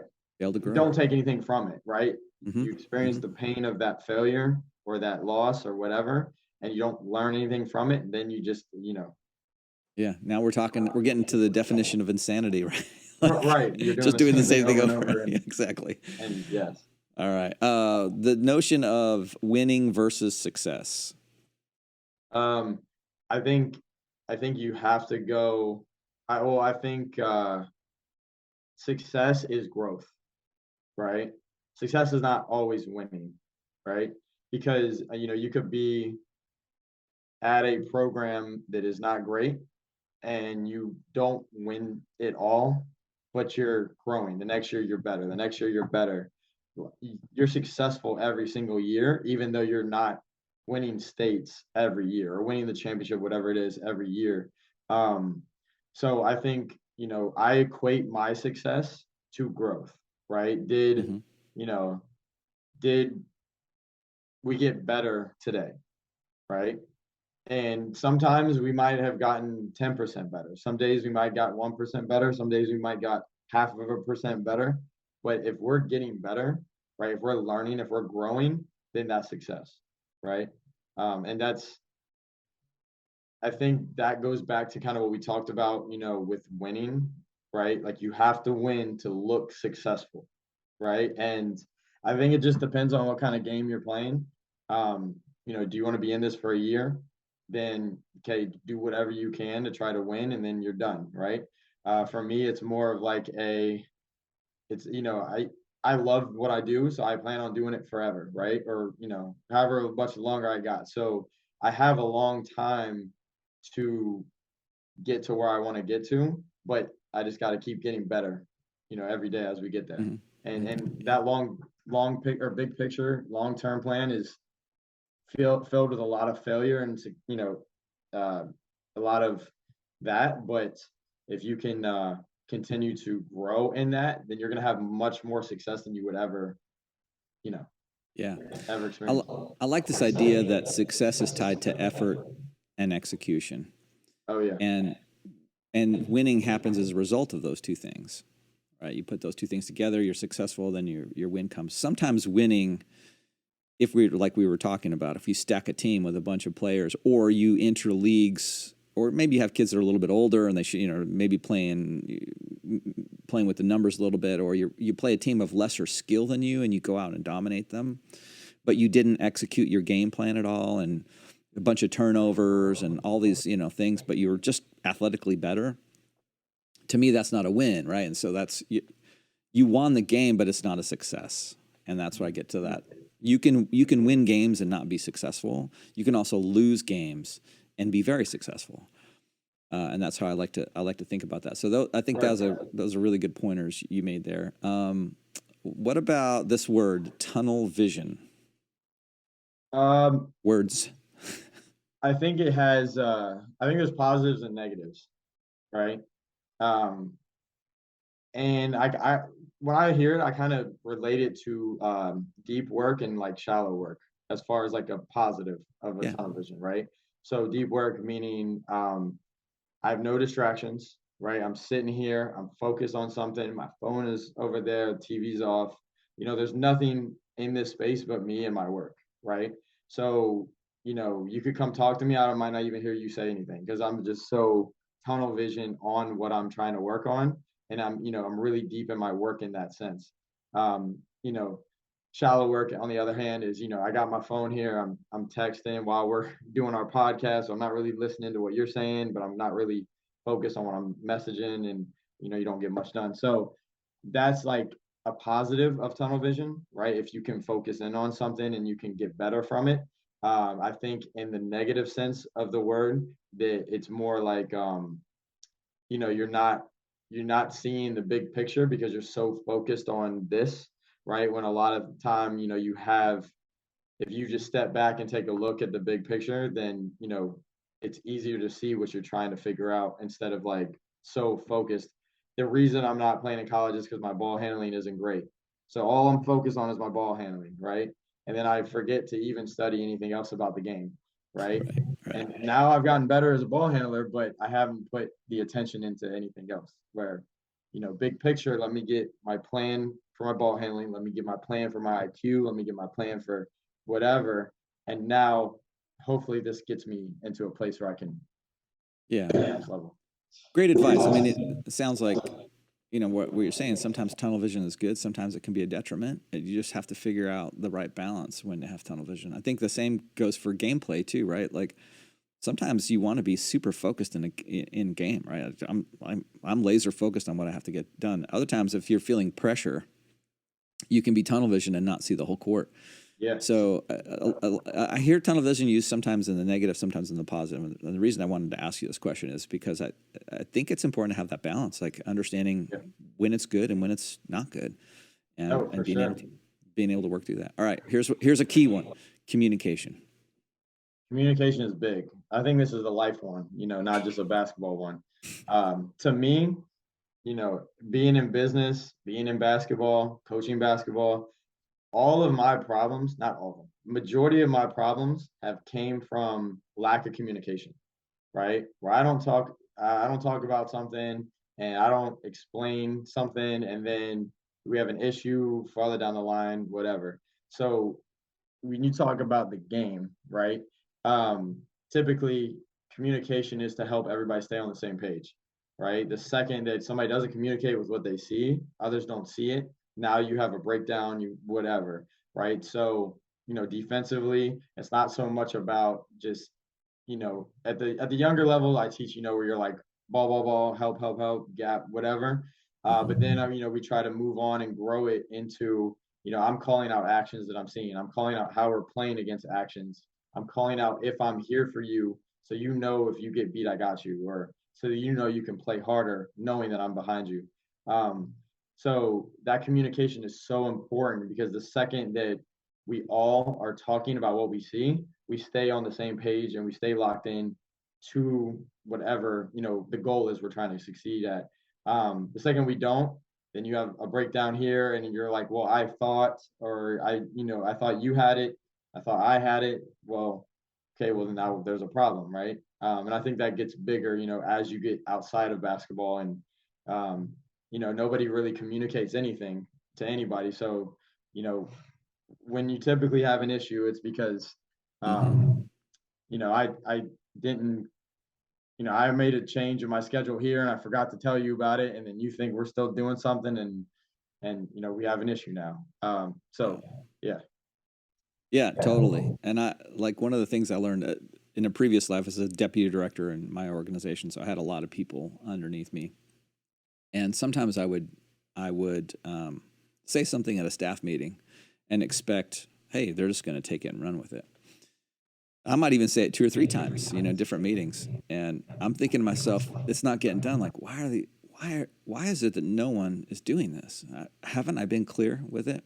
And after the 3rd time, I'm like, I'm not doing something right. There's some issue here. I'm not communicating. What I started to learn was that whatever I thought I was communicating effectively, I needed to do 3 times more. Yeah. Because sometimes it's in passing and it's in context. I have the context in my own head, and they don't. And so I need to be real clear, and then I need to engage at different levels of communicating, right? Maybe frontline supervisors in staff meetings, and then big global staff meetings, and then I needed to engage in different formats. I need to write it down, send it in an email, do different things like that. But that all comes back to even individual athletes in their own communication, right? The importance of looking someone in the eye. We just talked about, like, when you're introducing yourself to a coach, look them in the eye, shake his or her hand, say their name. All of those things are important. I love hearing my name when I'm working out and I do something good and someone says, hey, good job, Gabe, taking the ball to whatever, right? Yeah. As a player, you can do that. Making eye contact with your team. Hey, lifting your teammate up. Those kinds of communication. We're talking about in business a little bit, but that's on the court. That's big time.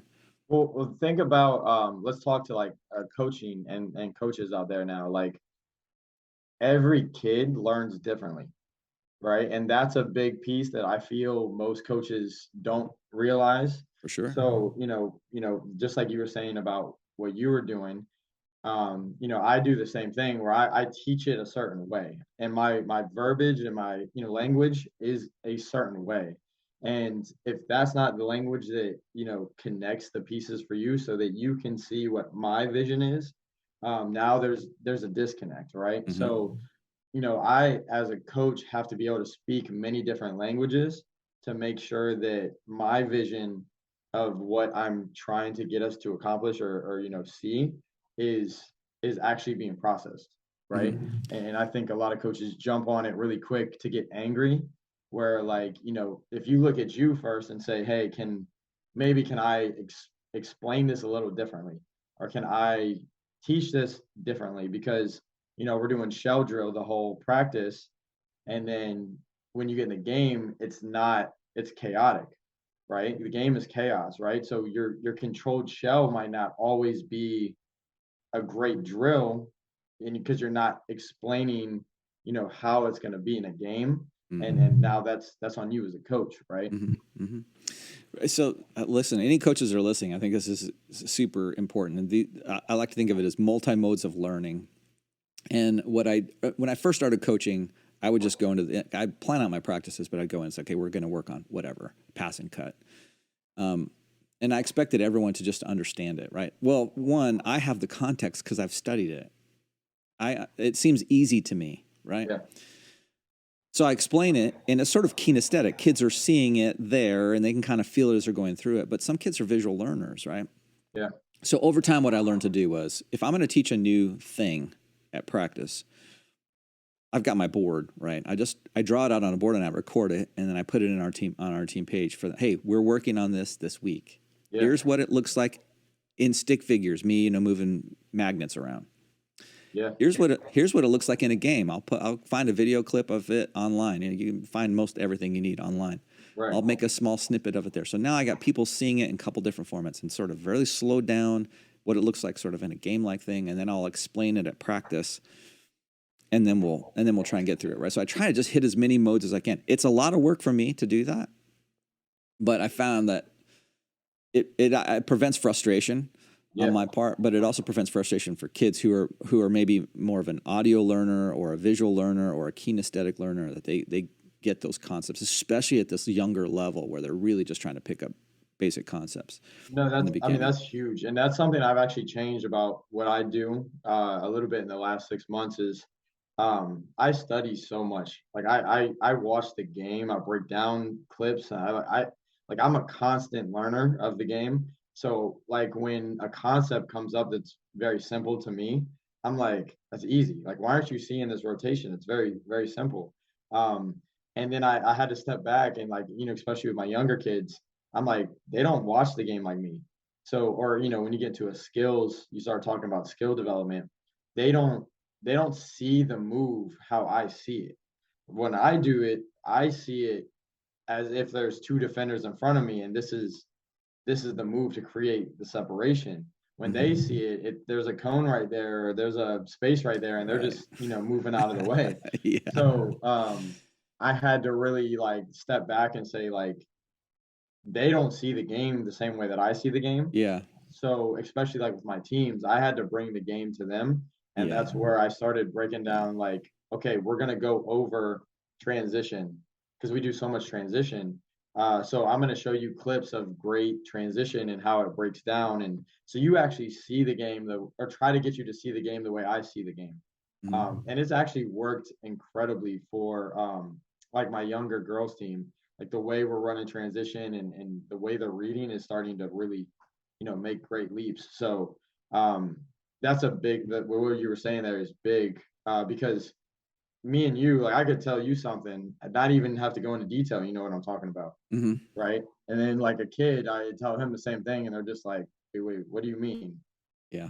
Yeah, and I had this issue last night, ironically enough, that I was teaching basically a drift and then curl off a screen, and we just working on the curl off screen and shooting, and then that turned into the next iteration of drift, curl, come off a curl screen, shot fake, come back behind the screen, especially if they're coming underneath the screen, and shoot on the other side of the screen. I had a trash can on the court, and that was their screen. Then when we went to live defense, it was a hot mess, right? Because they were just thinking, well, where's the trash can? I got to shoot behind the trash can. Oh, there's going to be some movement. So it went from this really sort of sterile environment to this sort of chaotic environment, right? And this is realization, and that particular thing I didn't show them a video of. I needed to show them a video. They needed to see that in real time. So they understand that there's going to be a player coming off of it. And there's going to be No, that connection piece I think is lost, important. Especially the younger you get. Yeah, it's really important.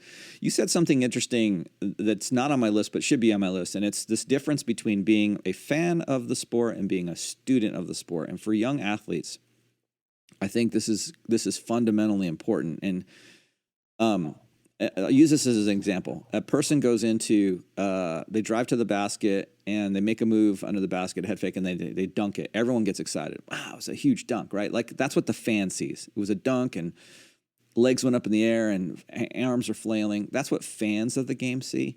What students of the game see is all the things that led to that shot, right? Like a good pass, a good cut, a good head fake underneath the basket, a good pivot, and then I'm attacking them. Because what if it wasn't a dunk? If it was just a bank shot, would we still celebrate?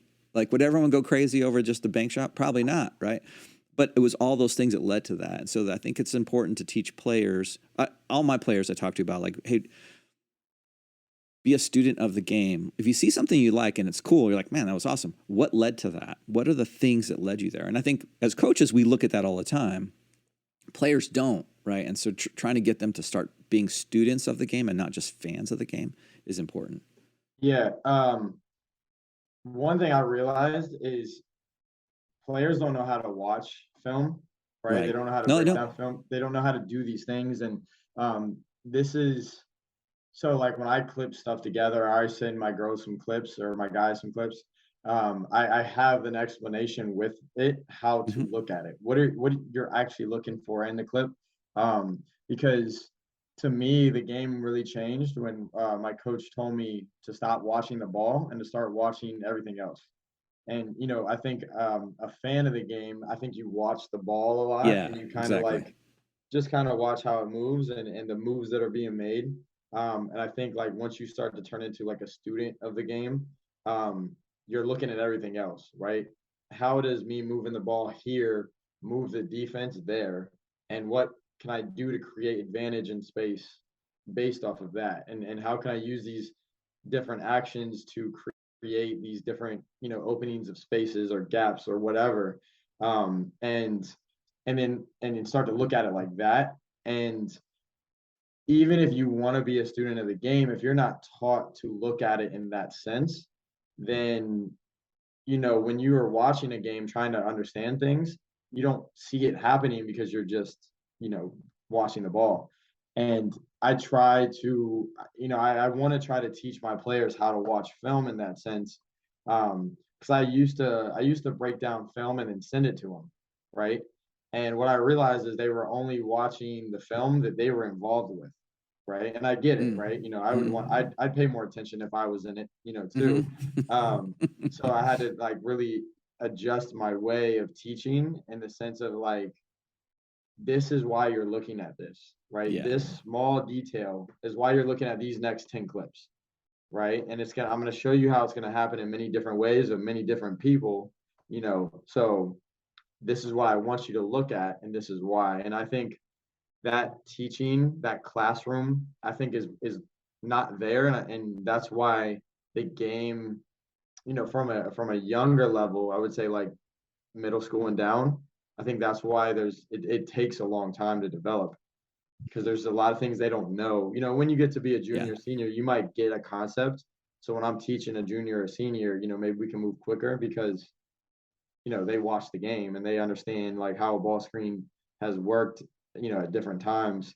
But a younger kid, they watch a ball screen and they're just watching a guy dribble off of a ball or off the screen with the ball. And, you know, they don't understand that you're looking at this person to step up on the roller or the corner person to step up. Off ball actions. Oh yeah. What happens on the weak side so yeah, I think that's big, right? And especially, like, if you're serious about the game, starting to learn how to be a student of the game goes so far. Yeah. I'm 100% sure there's some parents that have come and played on my teams, none that are currently here, that thought I was a little bit crazy because I would send these film, you know, breakdowns, and here's what you're looking at, and off ball. Yeah. But if you have aspirations to play in high school, you're going to be studying film, so you might as well just start understanding it now. And you're watching the game, so start watching it from you know, a learner's perspective. Yeah, no, and to build on that, you know, you're not the only one. I like, you'd be surprised what we're doing with the girls. I haven't done it from the beginning, but I've been gradually getting them into it, and it's because of their seriousness. So, you know, we have at-home workouts they have to do. I'm sending them film. I'm sending them, like we're doing something, like, you know, practice. And so, like, I don't do that with all my groups until they get to a place where they want that, right? So when you're like, you know, your parents probably thinking you're crazy. Like, I'm you know, I'm in the same boat, but you know, this is because they're they're wanting this. So I'm. Yeah, that's a good point. I maybe missed the boat of like, do they want it or not? Like, if you're playing with me, I'm assuming you're a competitive athlete and you want this. Maybe some don't, but Yeah, and you never know. Like if they don't want that, I'm just here to play, right? yeah, And then you start opening their eyes to these different things, right? Maybe that kind of gives them that sure. itch and kind of turns them, what, like I didn't really like the game, but now that I understand the game, I love the game, Mm-hmm. right? Yeah, it's a whole different game that's being played when you start to see it from that Right. perspective. All right, next word for you, attitude. We've talked about this a little bit, but maybe a couple words. We have a little phrase that we say like, attitude and effort, like the two things that you can control. Mm-hmm. So that's everything, right? Like maybe I'm coming to the workout and I've had a bad day and I've gone through everything you can imagine, right? But and I talk to my kids this way too, where I'm like, if I show up and I'm in a bad mood and I don't want to practice, I'm like, do you all get better? Do we actually have an effective practice? And they're like, it's gonna be a mess. So what happens when you come to practice and you're all mad and you're angry, you don't want to work hard because you had a hard day or you failed a test or whatever, like you don't help any of us get better, or we don't move forward as a unit or as a group. So like those two things, I base a lot of what I do off of communication, your attitude, and then your effort, right? So like those three things we've talked about, like that's everything, right? Like I don't care about the basketball piece at all.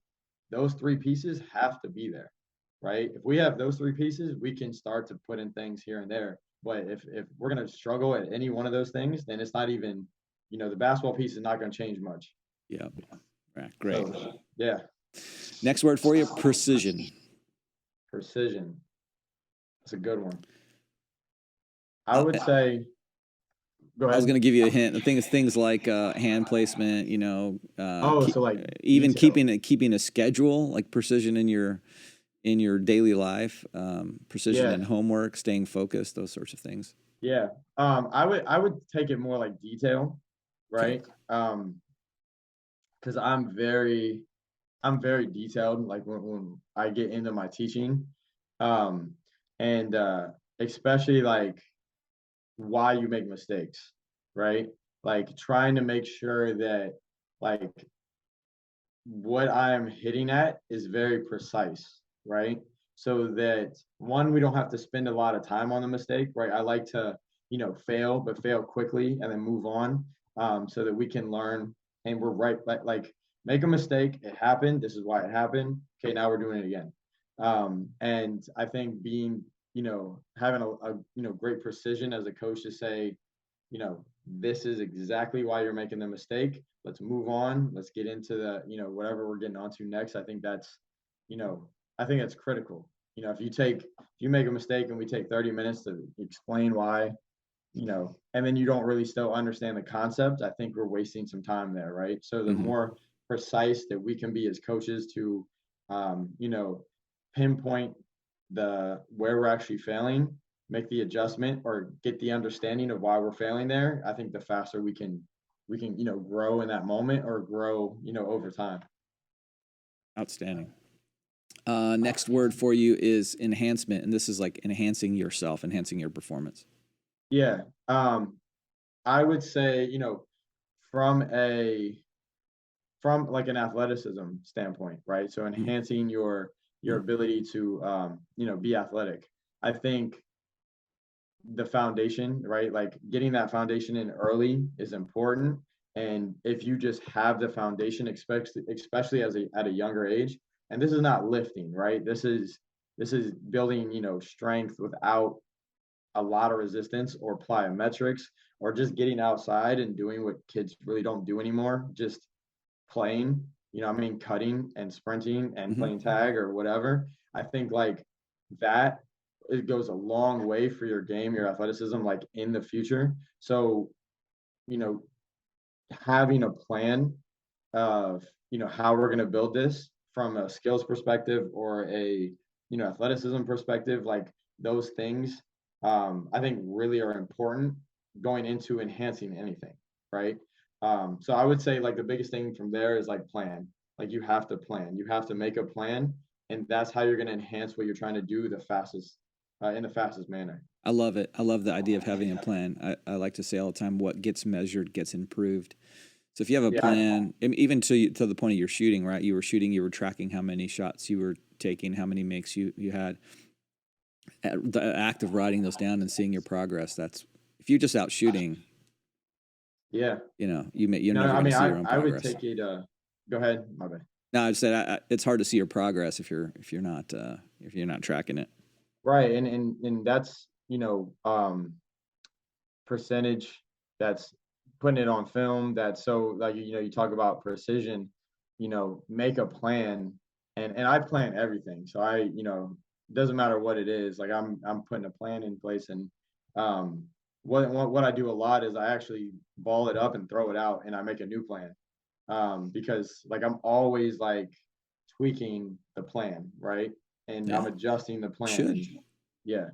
So that enhancement is like I want the most out of our time. So I might write up a 4 to 8 week plan, and we get into week 2. I'm like, this stuff is good, but this is how I'm going to make it even better.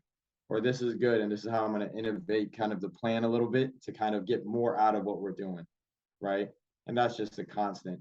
Like even practice plans. I'll write out practice plans like 2 weeks in advance, kind of like the direction I want to move. Yeah. And then like as I get to that day, I might just ball it up, throw it away, make a new one right there. And yeah, I think that's a really good point. You have to be a scheduler and have a plan, but you have to be flexible enough to know, like, hey, like there's been many times we've gone to practice, like these are the 5 things we're working on this practice, right? Because we've got a game coming up or whatever it is, and then I get there, I'm like, we do 2 things because I'm not going to move on from something until there's mastery of that thing.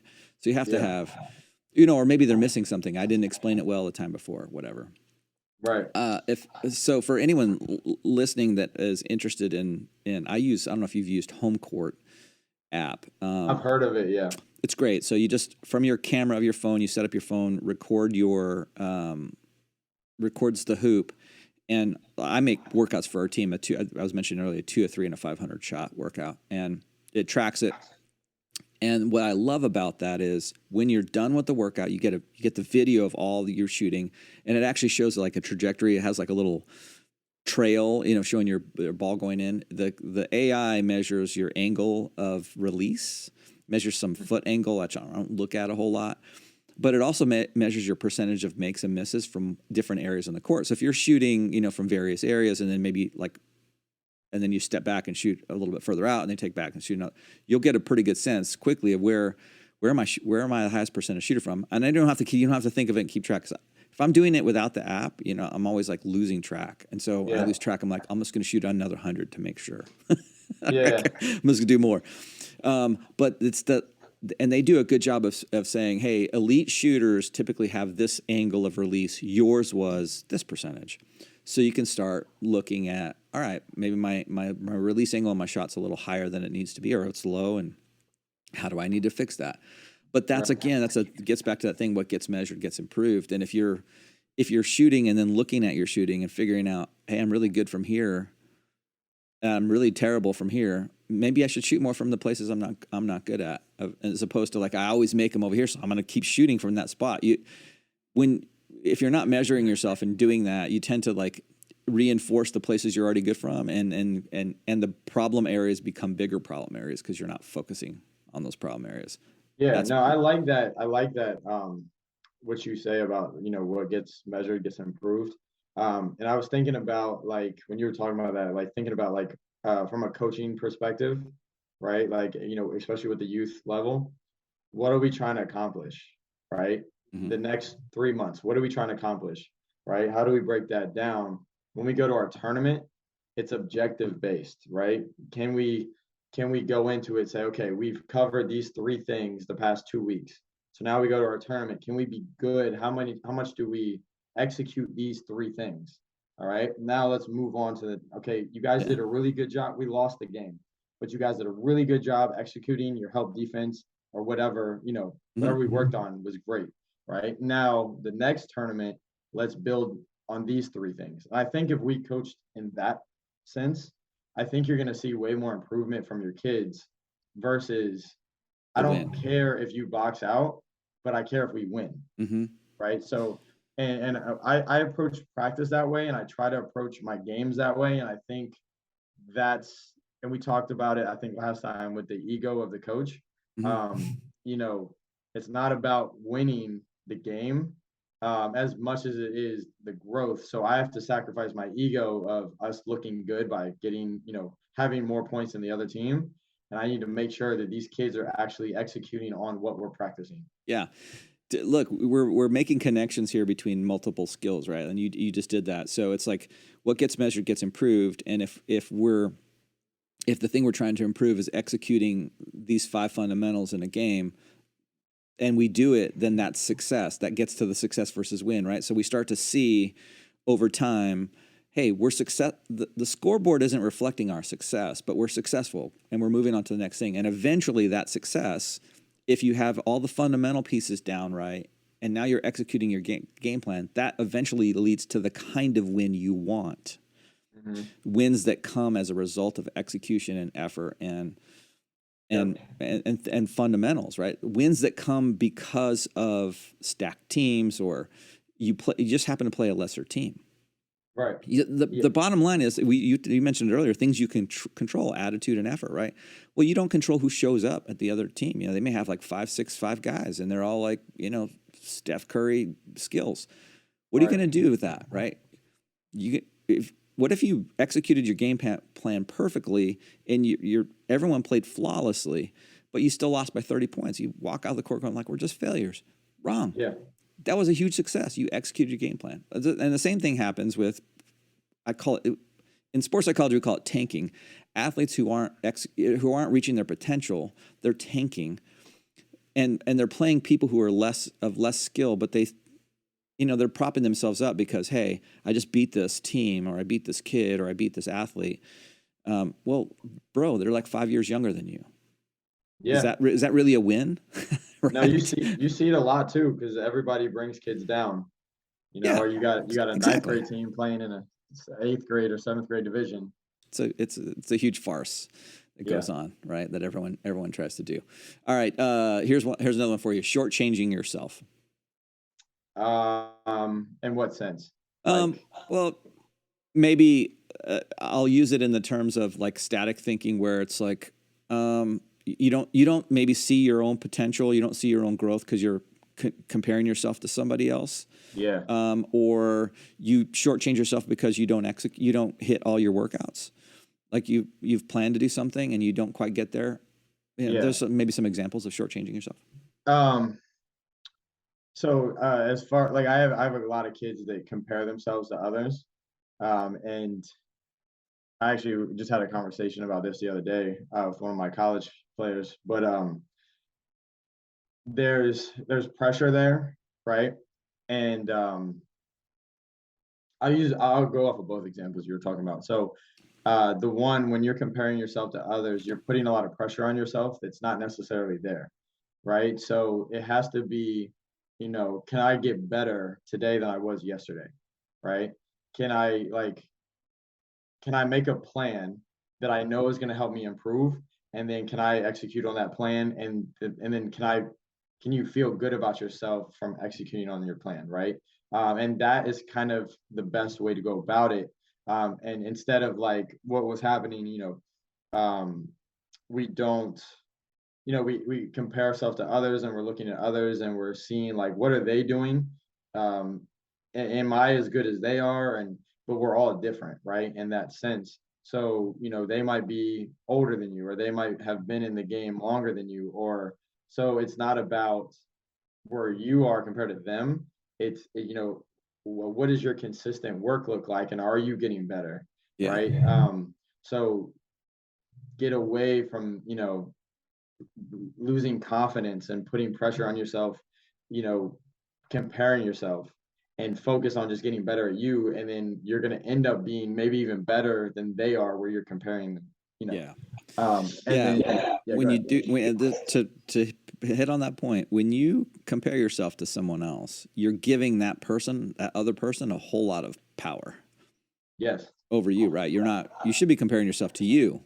Like, because that's where you measure growth, right? So right.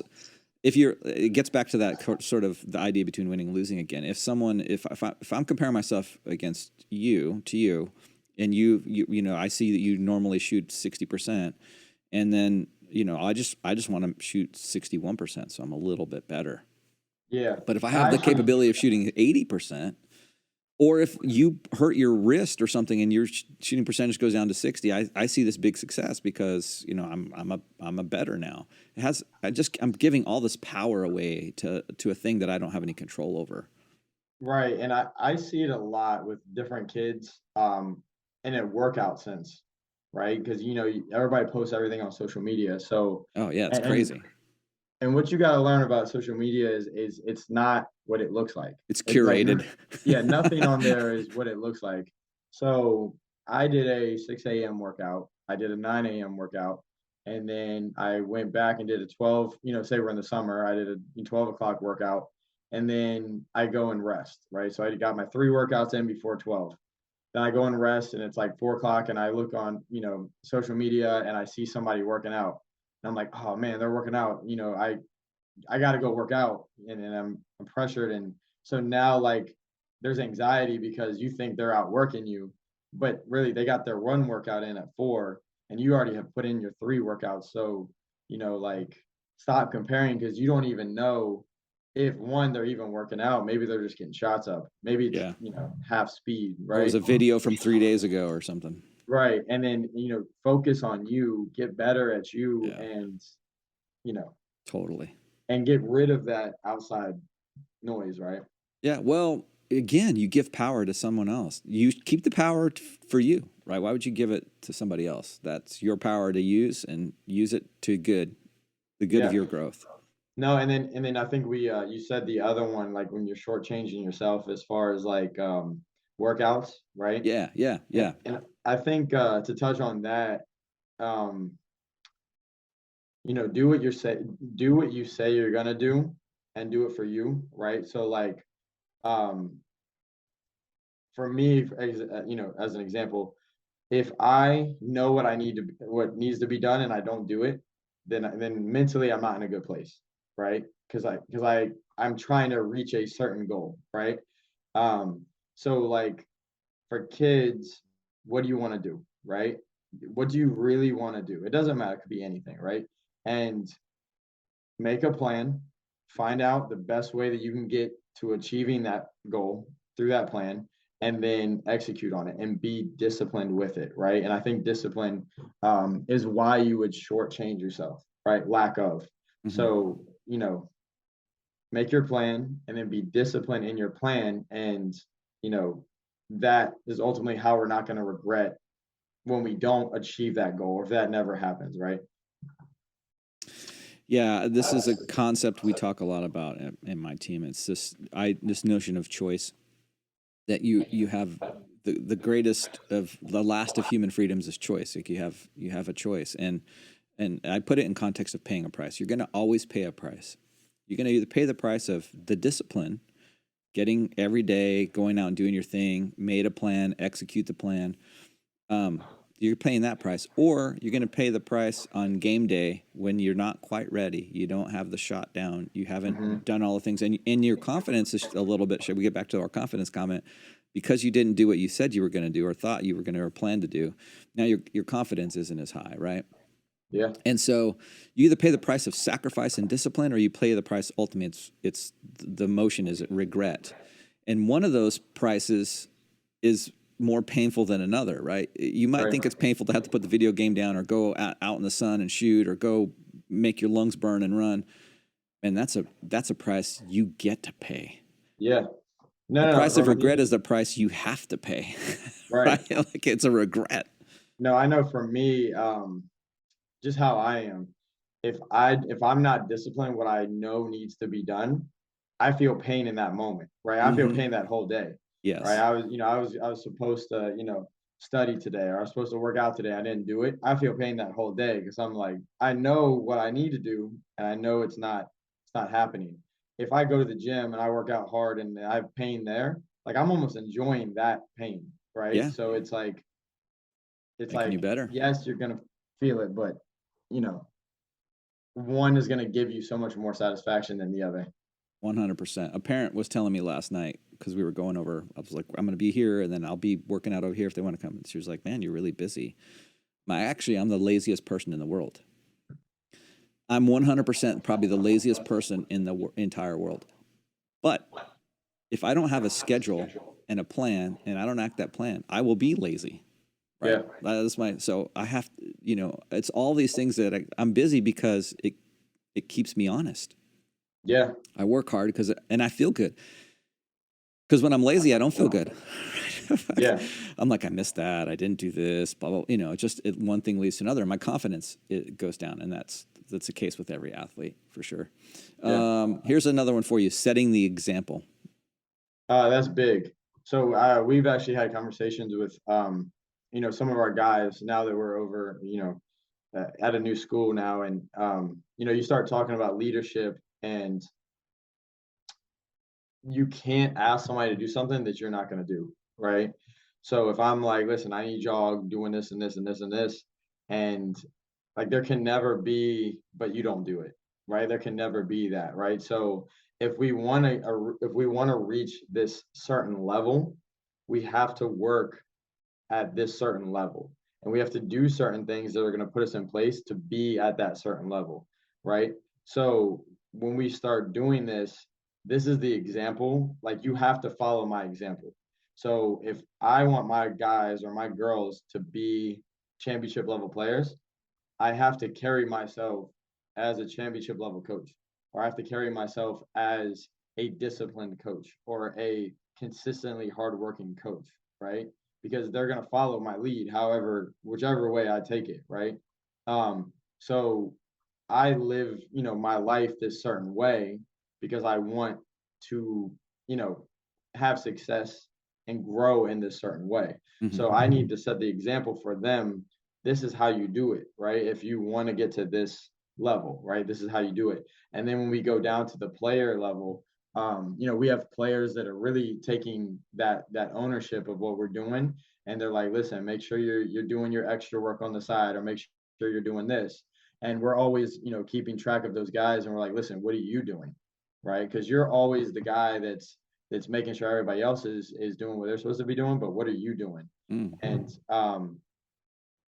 And what we're trying to get out of our players, and as far as like our leaders, if we're asking, if the coaching staff is asking you to do one workout outside of our workouts, if you're the guy that's following that, and you're the one that's, almost the voice that is talking to the team, then you need to do 2 workouts, and you need to be the best at that. Right. So you need to make sure that you do the most workouts. So when then you're asking people for one, they can't say, well, did you do your workout? Mm-hmm. Yeah, I actually did 2 workouts. Mm-hmm. So like, if you actually need to get on my level, because I'm expecting more out of you. Right. And I think once you have someone that sets that example and then holds that standard, that's when you have something special. Mm-hmm. Yeah. Awesome. Let's see, higher standard. How about, we talked about being a student of the game. Here we go. Ownership. Yeah. Ownership is big, because to me, like, it's their ship, right? Like, this is going, and I talk to, I'm always reminding them, I'm like, they're the one that plays the game, right? If I was playing, like, I'd be out there and it would happen a different way, right? But, so they have to play the game. They got to win the game, and they have to, do the certain things. So I tell them, like, we're only going to be as successful as you want to be, and we're only going to go where you want to go with this, right? And trying to get the buy-in of ownership on them. This is their team, right? I set the standard. I'm the leader. I'm going to show you how we're going to do things, but this is your team. So the second things aren't going the right way, right? This is not a me problem. This is not a you problem. This is a us problem. And we're all going to fix this together, right? Mm-hmm. Outstanding. Here's one for you. Excuses. Oh, that's hard, because I don't like excuses, right? but you know, there's things that happen that obviously you make it harder for you to do other things. But I think the best way to put this is to go back to what we talked about is obstacles, you know, and opportunities. Mhm. So like I hear excuses all the time, right? Especially like, you know, as I'm training kids and I see their deficiencies, I'm like, okay, you know, so we're gonna work on your shot, right? You know, we're working on certain things in the training that's working on your shot. All right, so what I need from you is 20 minutes of shooting a day or 10 minutes of shooting a day, right? That's what I need from you. So every day I'm like, hey, did you get your 10 minutes in? Or, you know, did you do your 20 minutes? And they're like, well, this and this. And so I'm like, you know, I'm always hearing these different excuses. Mhm. And I think like the biggest thing is like, is it really an excuse? Or are you really stopped from doing it? Right. And I think if you, like we talked about earlier, like connecting that the obstacles and, you know, looking at it more as an opportunity, Mhm. then I think you eliminate a lot of those excuses, right? Right. Can I dribble today? The court's closed. I can't. All right. Well, I do have a driveway, or I do have Mm. a basement, Of course. or I do have a kitchen, right? Like I have a, you know, it doesn't matter, right? I have to try to look at it in that way, and then that allows me to eliminate as many of those excuses as possible. Yeah. Yeah, especially for someone who is hardcore with stuff, right? Like I, there was no gym near where I was at, right? It was my driveway, and the hoop I had was in a tree, like literally between two branches hanging, no backboard, right? Mm-hmm. And so sometimes we had a hardcore game going out there. It was like, you know, someone's getting clotheslined by a tree branch because the Mm-hmm. tree didn't get trimmed up well. So yeah, I don't ever like the excuse of like I could gym was closed or I couldn't get there. Like find a way. Yeah. Find a way. But the thing I talk to my athletes about is the difference between excuse and explanation, right? Sometimes when I'm trying to correct something, like, okay, what did you see there? What happened? Sometimes I'm just looking for an explanation, like so that they make the connection, like, oh yeah, I hit with 2 feet here, I aired them, but I didn't wait enough time. I did a head fake. I didn't wait enough time for him to go by. Great, right? Versus well, someone was running by and I didn't see it. Like, there's a difference between excuses and explanation. I don't want to hear no coach, and I always just tell them because you're not going to be playing for me forever. No coach wants to hear an excuse. If it's an excuse that's coming out of your mouth, just say I don't have an excuse. Best thing Well, you can say, and I got no excuse. yeah, and for me, like I can't stand well, most excuses are, you know, a lot of them are based off of laziness, right? Like I really, you know, I could have done it, but I'm gonna find a reason why I wasn't Yeah, allowed. yeah, And those are always, that's why I'm always like, yeah, that's a, all I'm hearing is excuses. yeah. The excuse is usually directed outward. When you ask them to point the finger inward, I want you to tell me the inward thing, not the outward. Someone else did it. Someone else couldn't get me there. Someone else couldn't drive me. Someone was in my way. Someone Yeah. didn't give me a good pass. I mean, it's all these external things, right? So tell me what could you have done? And that gets back to your ownership thing you had Yeah. earlier. No, I Like was thinking the same take thing. ownership. Take ownership of it. You know what? Could I have done this better? Same thing with me in communicating. Why didn't no one hear what I was saying? Oh, maybe it's something I did. I Yeah. wasn't communicating enough times. And that's a Yeah. good life skill to have, right? Just take ownership of it. And Yeah. hey, there's an excuse. I failed at that. I'll get it. Let's do it again. I don't want to get to the back of the line. Can I go right now? Yeah. And now you're building the coach's trust. Yeah. You do something like that, right? Right. Okay, here's one for you. Taking advantage of opportunities. So here's what I mean by that. Sometimes people will show up and they'll just like, hey, you need a mentor? You know, happy to mentor you. Or there'll be some coach out there that's like providing free training. Or, you know, like they're just a friend or whatever. Hey, you want to come work out with so-and-so? Like, and then I see people miss out on those opportunities because they're like, yeah. Yeah. They don't take advantage of them. So I look at it as like any opportunity needs to be handled with an extreme amount of seriousness, right? And that's seriousness as far as like um thinking about the opportunity, right? Like hey, you're like, hey, would you want to be, you know, a partner and go into a gym with me, and then, you know, for me I might be like, yeah, I don't even have time for that or whatever, so I just like brush it off, right? Like I even like that's an opportunity I need to think about and say, you know, is that something that, you know, can really benefit me, right? Now in another sense of like me, I'm like, hey, come work out, right? Like I got an extra spot, come work out, right? Or like you, hey, I'm doing free workouts, right? Like that opportunity has to be taken extremely serious. So if I come to the workout and I just mess around, you don't know who's at that workout, right? We talked about earlier, you might have a high level coach there, right? Or you come to my workout and you really work hard. Now I'm like, hey, come practice with us, right? Now, hey, hey, come play with us. Hey, let me put you in this situation to work out with better players, right? And like for me, I'm always looking to give opportunity, right? But I only give opportunity to the grinders, the workers, because they take advantage of it. So if you're a grinder, if you remind me of how I approach the game, I'm gonna do like I'll go anywhere for you, right? Like I'll get up at 4 a.m. and open the gym. Let's get in there, right? But if you're not extremely serious about my opportunity, I'm not going to get you like I got other things to do, right? So for me, and I look at it like, to me, working out a kid is an opportunity, right? So like, I coach in a sense of like, I'm not always going to coach you. So I have to impact you the most that I can while you're in front of me. Right.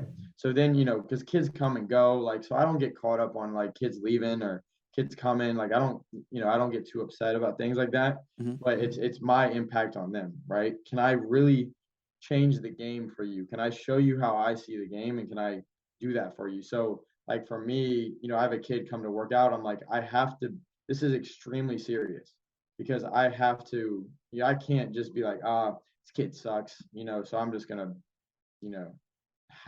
go half on my effort in this workout, right? So I kind of that's how I approach everything, because you never know, right?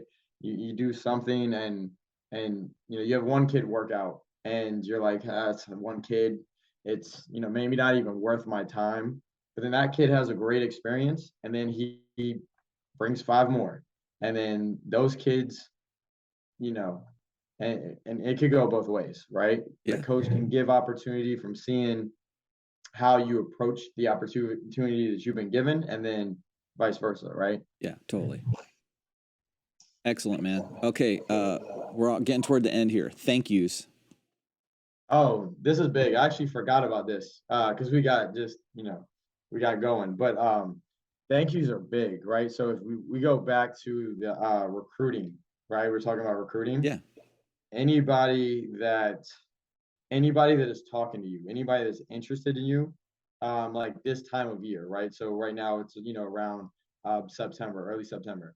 So anybody that's talked to you throughout the summer, it's extremely important that you send them a message and thank them for that, right? Because that puts you back on top of their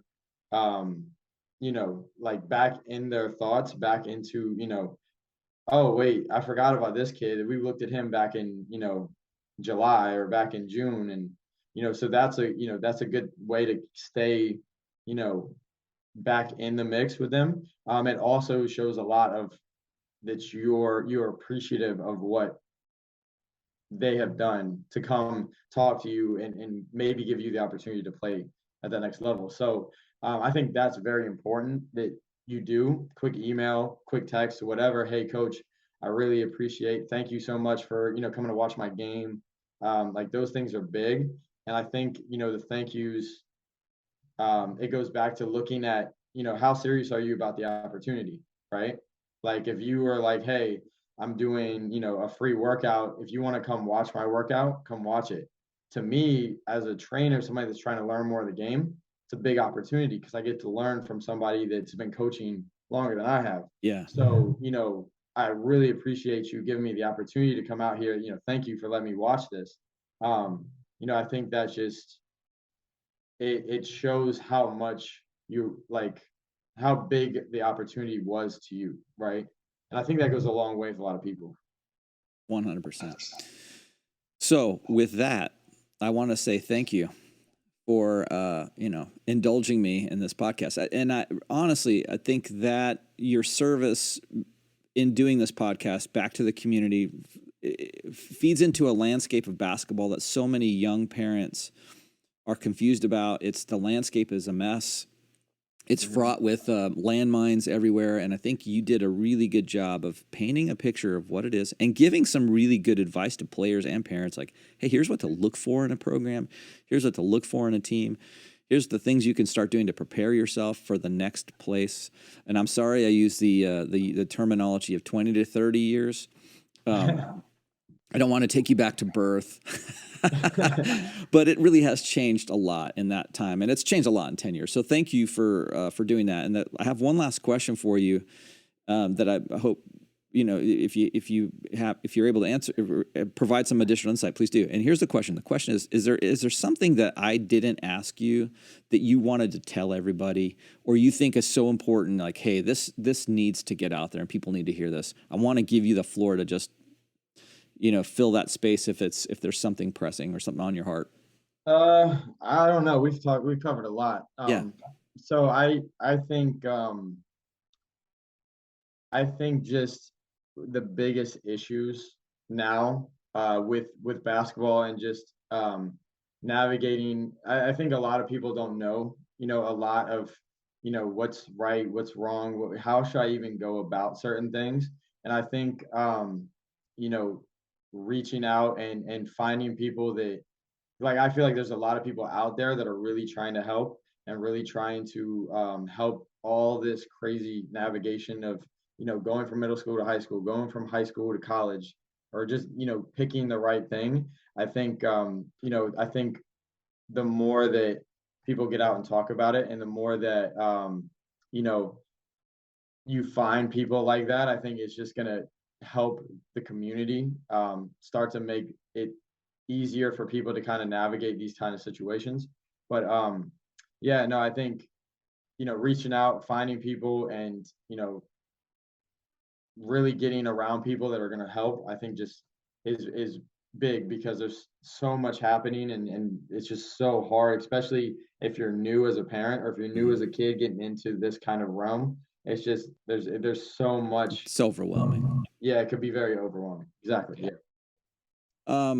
Where are you taking on new players for training? And if you are, where can they find you? I'll post all your website stuff on the show notes, but where can people find you? Yeah. So currently I'm in Manassas, so I'm at K Sports, which is off of 28. And you can find me on Instagram at Chris Lewis Basketball.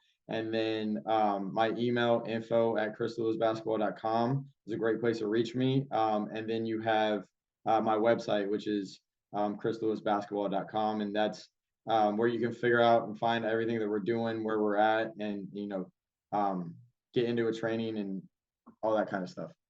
Outstanding. I'll put all that information on show notes. Thanks again, man. I can't tell you how much I appreciate it, and I could probably just talk like basketball all day long, but I know you don't have all day long. Yeah, no, me too. Like we said, once we get going, we could just talk. Yeah, especially about basketball. All right, brother. I appreciate you. Yeah, no, thanks for having me on again. Like I said before, this is my first podcast ever doing it, so I was a little hesitant at first, because I'm like, I don't even know what a podcast would be like, but it's been fun, and it's been a different experience, and I've enjoyed it a lot. Awesome, man. This is the Foxhole Podcast.